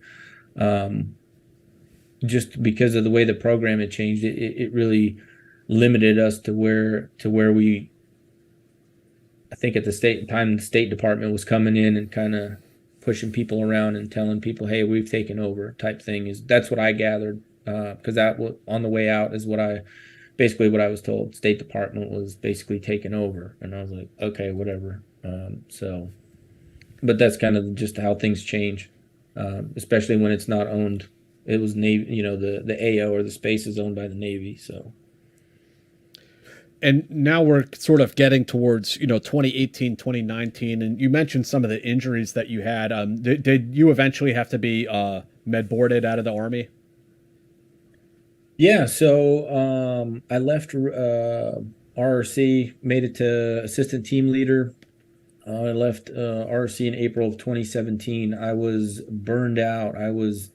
Because I didn't stop. And so I had at that point already blown out shoulders. Like, the rotator cuffs were fine, but I had AC separations, I had slap tears, like just completely worn out. And then my left knee was still jacked up. Like I said, I had those 3 cadaver ligaments. That was 2011. And my right foot was still jacked up from breaking it 2 different times, having 3 different surgeries on that. And my head was, just jacked up, and I was an alcoholic too. In 2017, I was full-fledged. Like, I was drinking at least a bottle. I was drinking that bottle you got right in front of you there, Jack. Yeah, I would drink that and at least 6 or 8 IPAs. That was every day. Holy shit! And that was while I was in regiment. I was still maintaining regimental standards. Was that you're a functional alcoholic? Yeah. Hell yes, I was. Was that for pain? Was that for sort of psychological stability? Was it a combination of things? It was, for me, it was just, that was the only thing I knew how to deal with, all the noise. Like, I didn't know how to deal with any of this. Like, I didn't know what to do. So my thing was to drink. And I loved to drink. I loved it. I always had a good time. Everybody else may not have had a good time, but I sure did. And so, yeah, that was my coping mechanism, nicotine and alcohol. And so that's what I turned to. Got divorced in 2013. So, heavy alcoholic back then too. And so, alcohol is just it's so prevalent everywhere. It's kind of like expected, you know. I mean, look at our military. You know, no, I'm not knocking on you guys out, right? Drink away, drink your heart's desire or whatever. But you see it in the military. You see it. It's so like, drink everywhere. It's drink, and it's just like, dude, to drink in moderation, cool. But when you're drinking a bottle a night, you're killing yourself. Right. Like, alcohol is really not good for you. When you break it down, alcohol is not good for you. And I'm living proof of that because I quit drinking over 5 years ago and my blood work's fucking phenomenal. And so, and I don't take any medications. Like, I take 0 prescribed medications. So, you know, it's like, I'm off. No SSRIs, no blood pressures, no nothing. And so, you know, I'm rock solid, but it's not a road that is short at all. The alcohol took a lot, and you know, eventually what was funny is I never got a DUI in Regiment. I didn't get my DUI until I left Ranger Regiment. So I was in the big army, and I got a DUI. And so at the time, the 2-star general, he didn't care. He was coming down hard on seniors, like senior NCOs and officers. So anybody that got a DUI, he didn't care what it was, didn't matter. He immediately, you got a GOMAR, general, you know, a letter of reprimand from a general officer, and boom, it's over. And I was like, fuck. So I dropped a med board packet. I didn't know I didn't have anything else. So thankfully that, you know, saved me, because you know, it helped out significantly when I left the Army because of, you know, medical insurance and disability and all that stuff. And so I left in a much better situation. It was not the way I wanted to leave the Army. I only made it to, you know, 15 and a half years.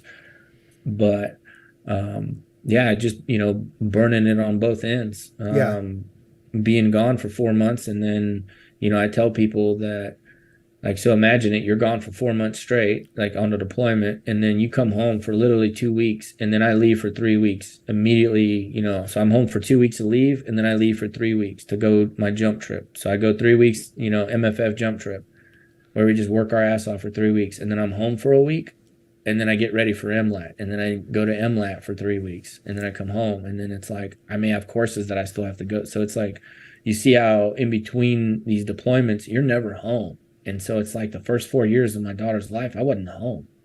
Yeah. And so it's like I barely saw her in between TDYs and deployments. Like it was fucking rough. And so I drank a lot. Yeah. And you know, any pills, like, dude, you give me pain pills, shit, I'll take that. Yeah. You know, I don't give a fuck. You know, because you want to numb the pain. Yeah. And so, yeah, I took my DUI, and since that DUI, I haven't drank, and so. It's rough. Like it's not fun. Like it's still rough, and it's a rough road, but it's just like, it's one of those things that I'm so stubborn that I'm like, I'm not doing it.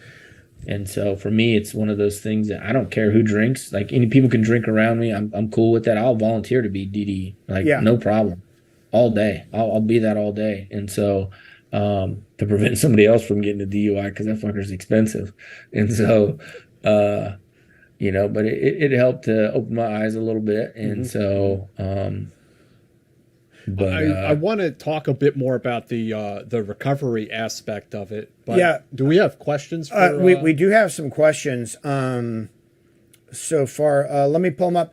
While I'm pulling these up, though, you know, you mentioned your DUI, and obviously commands need to punish for DUIs because, you know, it's, you know, because DUIs, you risk like harming innocent people and stuff. But at the same time, you know, guys who have been, or people who have been in, you know, many years of combat, did anybody at any point, like, did this general officer or whoever he was, in addition to the punitive side, did he also give you like a mental health referral and say, hey, like, what's going on? Did the Army, did anybody in the Army ever look at that, or did they just go, bad? Yeah, because that is the other part of it is, there's disciplinary issues, but also why is that happening? The other things that are happening in your life, in addition, combat deployments, the separation with your wife, the marriage dissolving, not seeing your kid grow up, all of those things are factors that they're factors in something else going on in your life. It's not just that you're undisciplined and decided to throw back a few drinks and drive one night, right? As you described, there's a bit more going on there. Yeah, absolutely. There's a lot going on, unfortunately, even right now. Like, there's so much going on, and it's years and years and years later, you know, like it's wild. You said you had a question, David? Yeah, so we have some questions on the channel. Let's see here. We have a few questions. Ohms, thank you very much for the donation. Ohms says, cheers. General Discharge, thank you for the donation. Thanks for all you do, fellas. Luis Vasquez, thank you very much. Nice avocados. Oh, I like it. Yeah, those are from my wife, actually. I just noticed by the those. way. Yeah, so that's that, and next to the avocados is a maraca. I'll have to tell you the story about that one. I have shin splints often, and it's making it difficult to do long hikes. Do you have any advice on how to avoid it? And do you have any recovery advice? This question can be answered by anyone. Thank you. Man, so my shin splints were airborne school, so that was circa 2004. That was when I had them, and for me, I think the biggest thing is shoe selection and fitment of that shoe, because I don't think I had proper shoe fitment, and I was running all fucked up, I think is what it was. And it's like, because I finally found shoes that I wear that don't make my back hurt and don't make my feet hurt. If I find shoes that don't make my feet hurt, I'm buying them. And I finally found pairs, and it's weird because they're zero drop. Like, they're basically, you know, Chuck Taylors, but they have, you know, they're ultras. They're like running shoes or whatever. And so shoe selection is a critical component. But, you know, obviously recovery, do your recovery. And you're the best person to ask about recovery and how you feel is yourself. Listen to yourself, listen to your body. The worst mistake I made was listening to other people when I should have been listening to myself. If your body's telling you something, listen to your body. But to me, it was about shoe selection, and also like about how you strike the ground. That was a big thing too, because you can be running all jacked up. Have somebody watch you how you run. Maybe, you know, pay for somebody to be like, hey, show me how to run. We did that with my daughter, just to help improve her running, and it's helped tremendously. And so that would be my recommendation. Yeah, I used to do ice and heat, like going back and forth just to kind of help the area. But like you say, like a lot of shin splints comes from overtraining, you know, bad gait and poor shoe selection. Yeah, and that's the thing, posture, gait, and you know, that's a lot of my shoulder problems are because my shoulders are scrunched forward. We need to be further back, and so there's a lot of problems can be alleviated just by, you know, that type of self-care, which is something that we, you know, self-care was that bottle, not Right. hey, I need to be stretching, doing yoga, doing foam rolling, I need to meditate. Like, no, why would I do any of that? I can drink, make all the pain go away. And so no, that's something that I've learned, you know, doing the yoga, doing the meditation, doing the mindfulness stuff, like that's key. That's very critical. And then overtraining. People think that I have to grind, do this shit 24/7. Look, bro, you're not David Goggins, okay?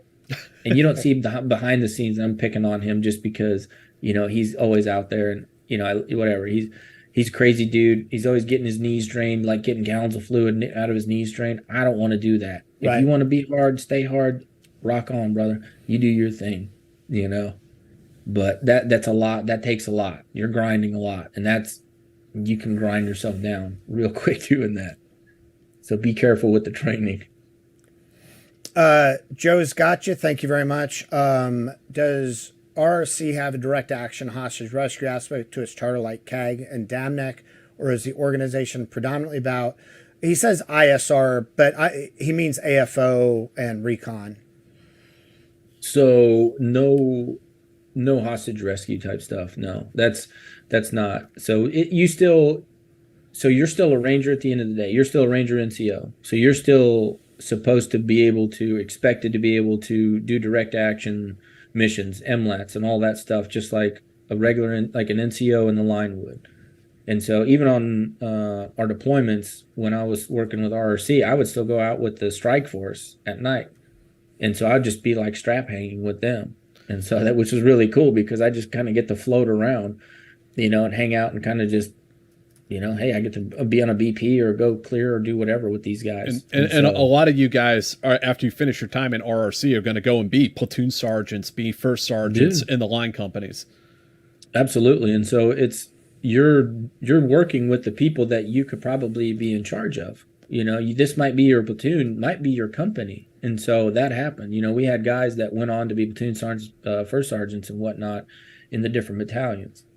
And so you want to build that, that cohesion there, because we need more guys. We're looking for mature NCOs to come over and be like, hey, man, we can trust you to work out onesies and twosies in these areas. But it's traditionally the recce and the AFO type stuff. Yeah, because that's our bread and butter. But, hey, jack of all trades, master of none. You got to know how to do everything, man. Got to know how to do it all. Alejandro, thank you very much. Hey, PD, seriously, how are you born in Mexico, grew up in Texas, and not habla español? You've got to be one of the worst Mexicans I know. Ha, ha, ha.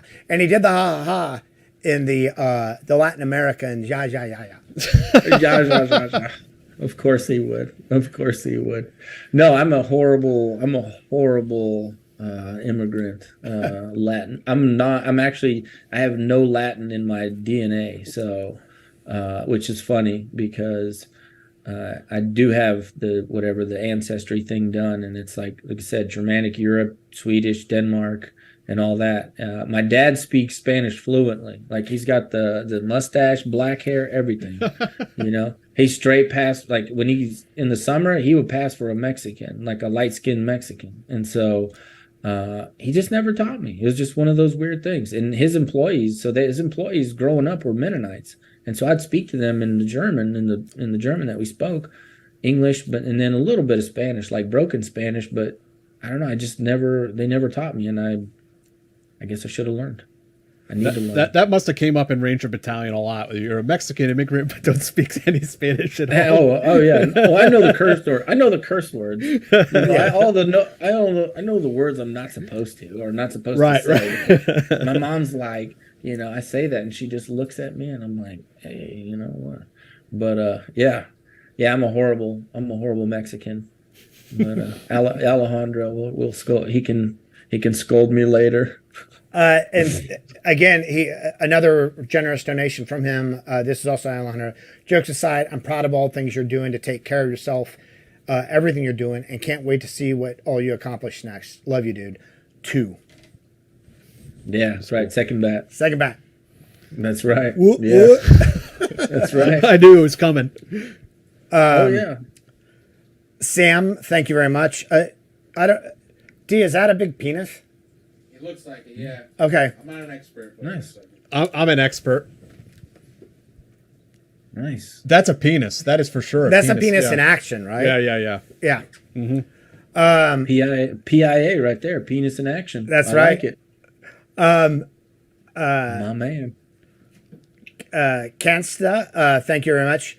Did going into the military change your faith? Yeah, because and it's changed 3 different times, I guess. So joining the military, I was very regimented, very rigid. So before I joined the military, so Mennonite is kind of like Protestant-ish, just a little bit stricter with some of the dumb rules or whatever, because it's just an interpretation of a book. That's all it is. And so when you break it down, like religion, to me, it's you're just setting rules up for an interpretation on a book. And so the way I was raised, it was like super regimented, super like, you don't join the military first. And so I'm in the military and I'm doing all these things. I'm partying, I'm drinking, I'm seeing all these things happening. And, I'm having sex before marriage. Woo, going to hell. And so I was still always still believed in God. Just not, I was like, the way I was taught was kind of weird. I'm just like, It's very regimented. I went kind of more with the Protestant side in the military. And then when I kind of not lost faith or whatever. I just kind of got away from it towards the end of my career in the military. And then I started messing with plant medicine. So mushrooms, cannabis, DMT, things like that.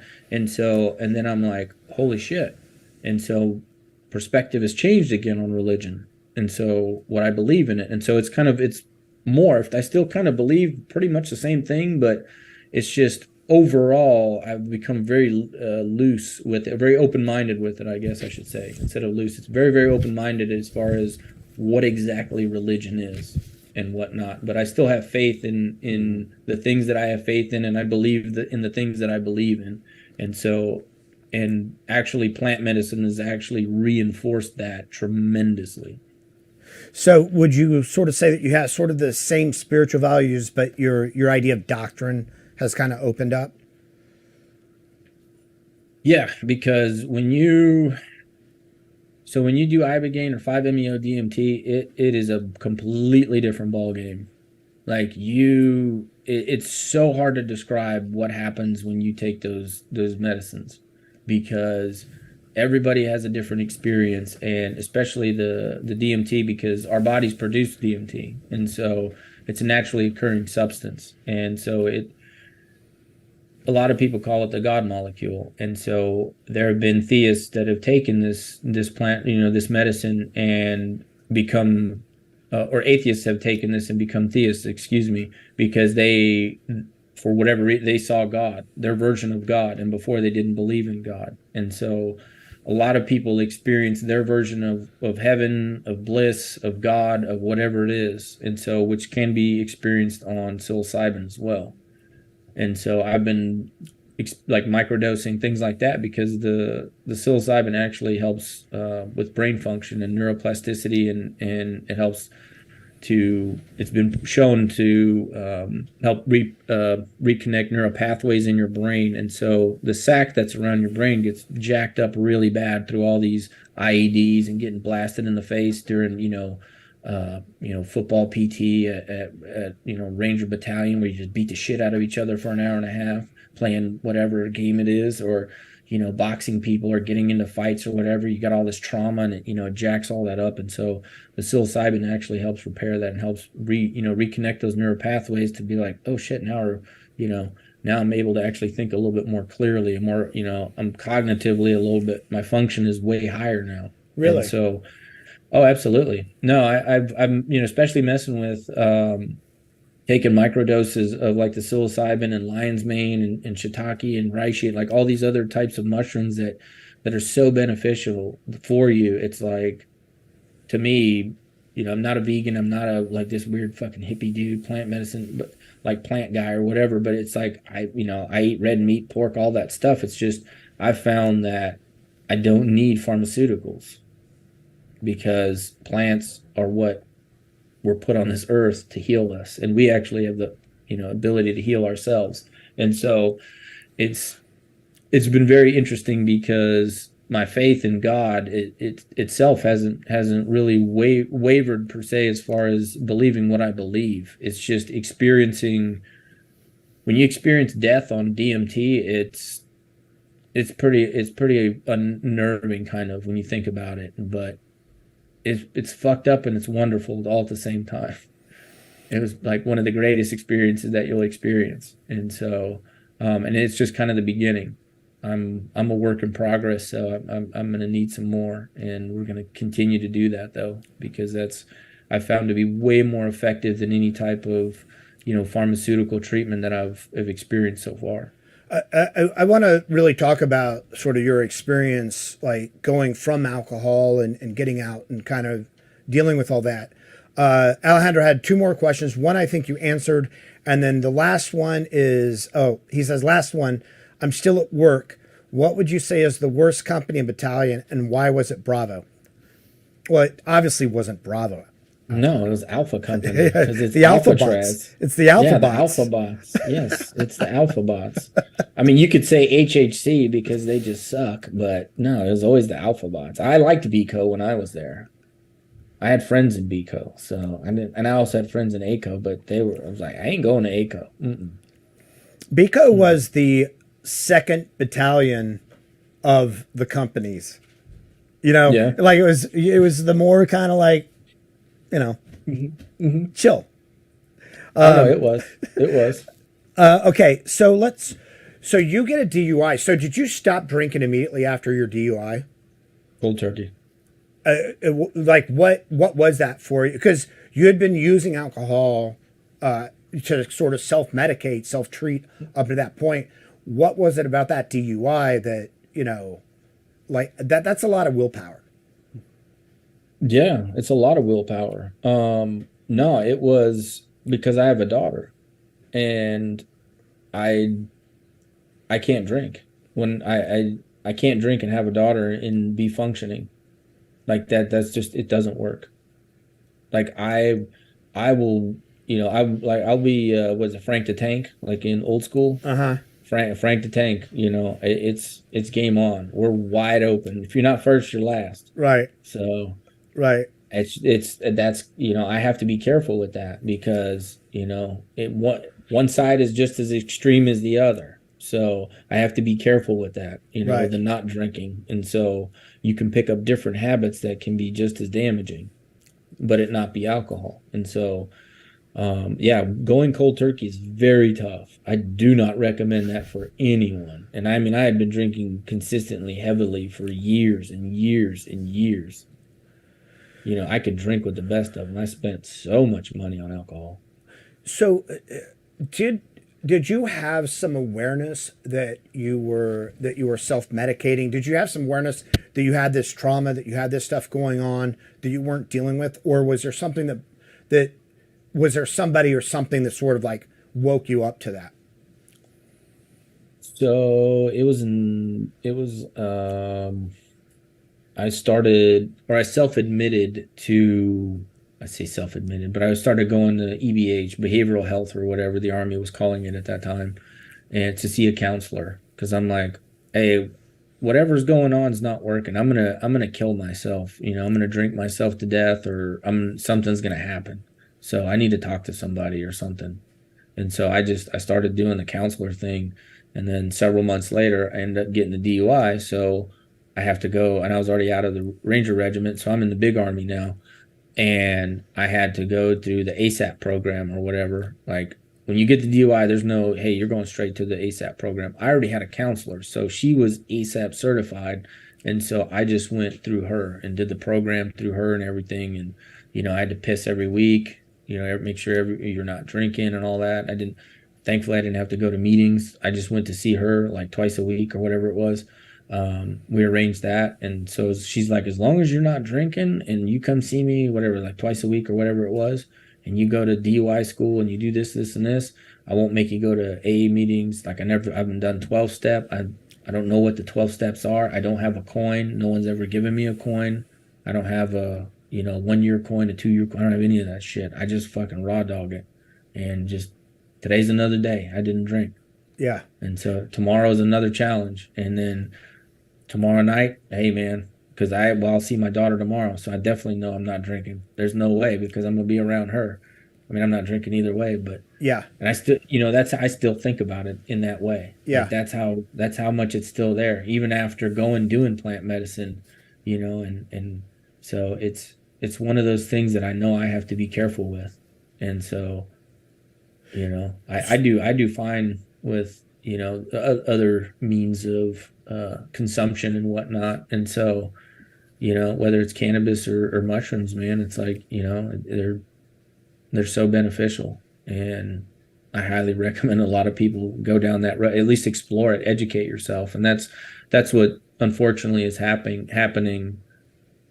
So many veterans are so uneducated on plant medicine because they're relying so heavily on VA or pharmacy to help them. Right. And unfortunately, I hate to tell you, but those pills aren't going to fix you, buddy. Right. You know, they won't. Even the plant medicine won't fix you. You know, that's something that you have to do over time. Right. And it's odd too, because not just the VA, but the DOD and the government stance. Like, we just had Andy Milburn on again, and he talked about, you know, a lot of his challenges with like post-traumatic stress, with recovery and things like that. Mm-hmm. And he mentioned this on the last show, but the show prior, he had mentioned that cannabis really helped him. Edibles really helped him, like, slow that, the hypothalamus, the amygdala, like, slow it all down and everything. And then because he said it on a show, the DOD comes after him about his clearance, because he talked about using, and this is one of the things that a lot of veterans are. You either go to the VA and you get medicated out of your mind, or you turn to something else and face, a number of other issues. Can you talk about what led you into, like, plant medicine? How did you discover that as a way of, like, self-exploration and healing? Honestly, the first time I really heard about it, I was listening to, I smoked weed and stuff in high school, and then I smoked weed before I joined the Army. I went to Motorcycle Mechanics Institute in Phoenix, Arizona, became a certified Honda mechanic. So I was smoking there. We would get baked in our garage, and then hotbox the garage and work on dirt bikes, and somehow they still ran the next day. But I didn't realize it was for what it can be used for. But now, pretty much right after I got out, I'm like, I knew that weed, marijuana helps with pain cessation, helps you with sleep and whatnot. And I was taking Ambien, all the Lunesta, all the, like, Trazodone, whatever you want to call it, just taking massive quantities of that stuff. And it's like you're walking around like a zombie constantly. And so I'm like, hey, I'm gonna try edibles. And I even went the legal route with the Delta 8 stuff, stuff that I found to be legitimate. It's third party tested, everything was on the up and up. And even that stuff, which is completely legal, and I can order it through the mail and get discounts because I'm a veteran. It's like, you can get that stuff and you can use it, and you can help it go to sleep, help with pain cessation, help with, the topical stuff like inflammation and things like that, far better than any of that crap that you'll get at the VA. And it's just one of those things that people are too reliant on the pills that come in the mail. Do some homework. Yeah, you might have to pay for it, but my life is worth it. So it's like, I'll work extra if I have to get to pay for these types of, tinctures, topicals, whatever it is, to get me going, or, to get psilocybin microdosing. That's like, you're taking that's like taking happy pills 4 days in a row. And so people don't realize how beneficial that is. And there's so many people that have, like, completely gotten off of Adderall and whatnot because they started microdosing. It's phenomenal. And so for me, the plant medicine, I've heard it early with Joe Rogan, him talking about going in these deprivation chambers, high on mushrooms or whatever. I'm like, that's phenomenal. That sounds like a good time to me. I don't know why. I've always been drawn to it. And so hearing stories about people having these wild experiences on plant medicine, I was just highly intrigued. I'm like, I want to learn more about myself, about the universe, about what's going on. What is life? I had a DMT experience where what I experienced was my soul. I saw it, I'm sitting there staring at it. And it was intuitively told to me that it has always been there. It was devoid of my body. Like, my body was not in play at this point. And it was just this energy that was right there. And so had you told that to me while I was in the Army, I'd be like, there ain't no way I'm ever doing that crap. Yeah. You're crazy. And, and that was, and so, but it was the most beautiful experience because it put me at peace for a moment, like for a long time. Like, I was at peace with myself. And so, a part of me. And so there's just a lot of things in the rucksack I got to get rid of. And so that was one of the things that helped to get rid of a part of, that shit that's in the rucksack. And that's where plant medicine comes in. One thing doesn't work for everybody, and so you got to find what works for you. And there's a lot of nonprofits out there actually that are helping veterans, monetarily to get this done, like, hey, you don't have to pay for it. There's places, especially special operations veterans, and that there's a lot of help out there for guys, and all you got to do is get put on a waiting list. And I know it's a waiting list, but I did it, and I've experienced it a couple of times now, and it's phenomenal. So, you just got to put the legwork in. But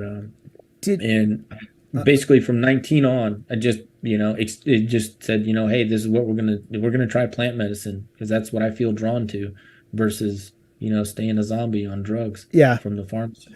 So when you went into plant medicine, did it just seem like something that would be like, you hear these interesting stories, or did you know that it would actually be a pathway to healing? Intuitively, I knew it was a pathway to healing. In the time that I've left the Army and where I'm at today is a big change, because the medicine itself and you yourself end up guiding you kind of to where you need to go. It's kind of crazy how that works. And looking back on it, it comes to light more, just seeing the process that has happened, because without it, there's no way I would be where I'm at today. Like it helps so much that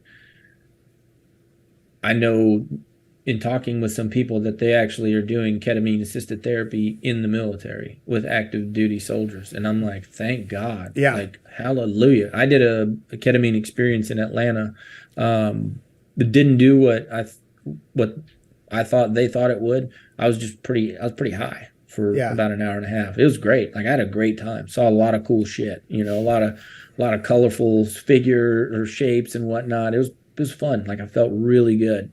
But what's crazy is, like I was saying earlier, listen to your body. What I've neglected to do is listen to myself and listen to my body.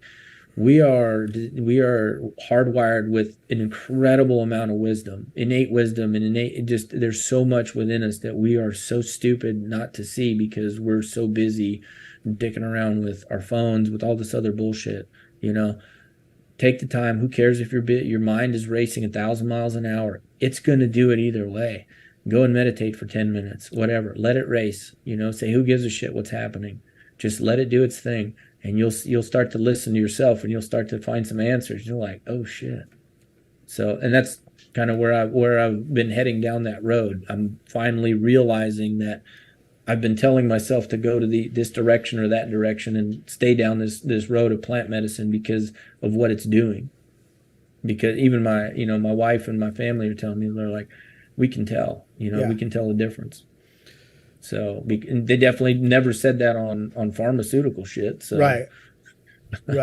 Well, if there are any veterans out there listening to this and kind of interested in getting started, are there any resources that you would recommend?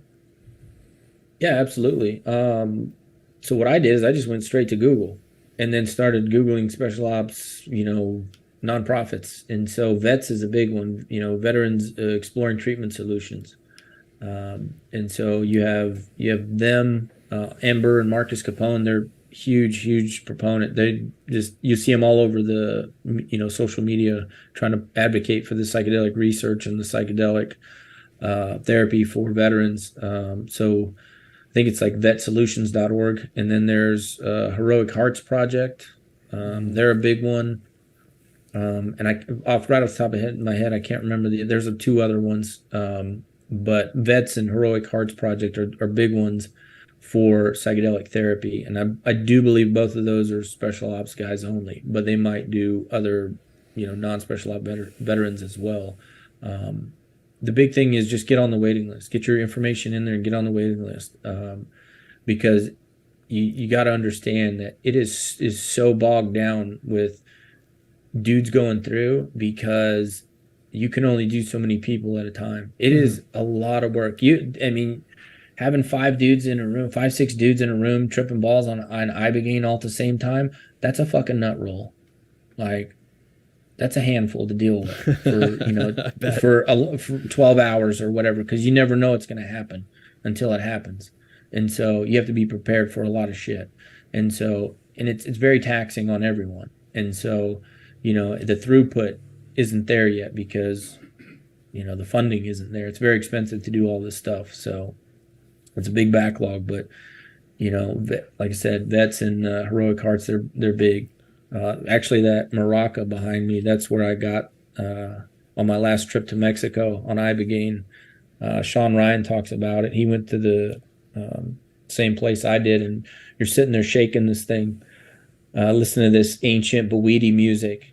And because according to what we were told, the Bowetti on Ibogaine were told what instruments to make, how to make them, and what music to play, while on Ibogaine. So that was pretty trippy. And so we're sitting there, and I got to take it back home. So it's kind of a memento from the night's adventures.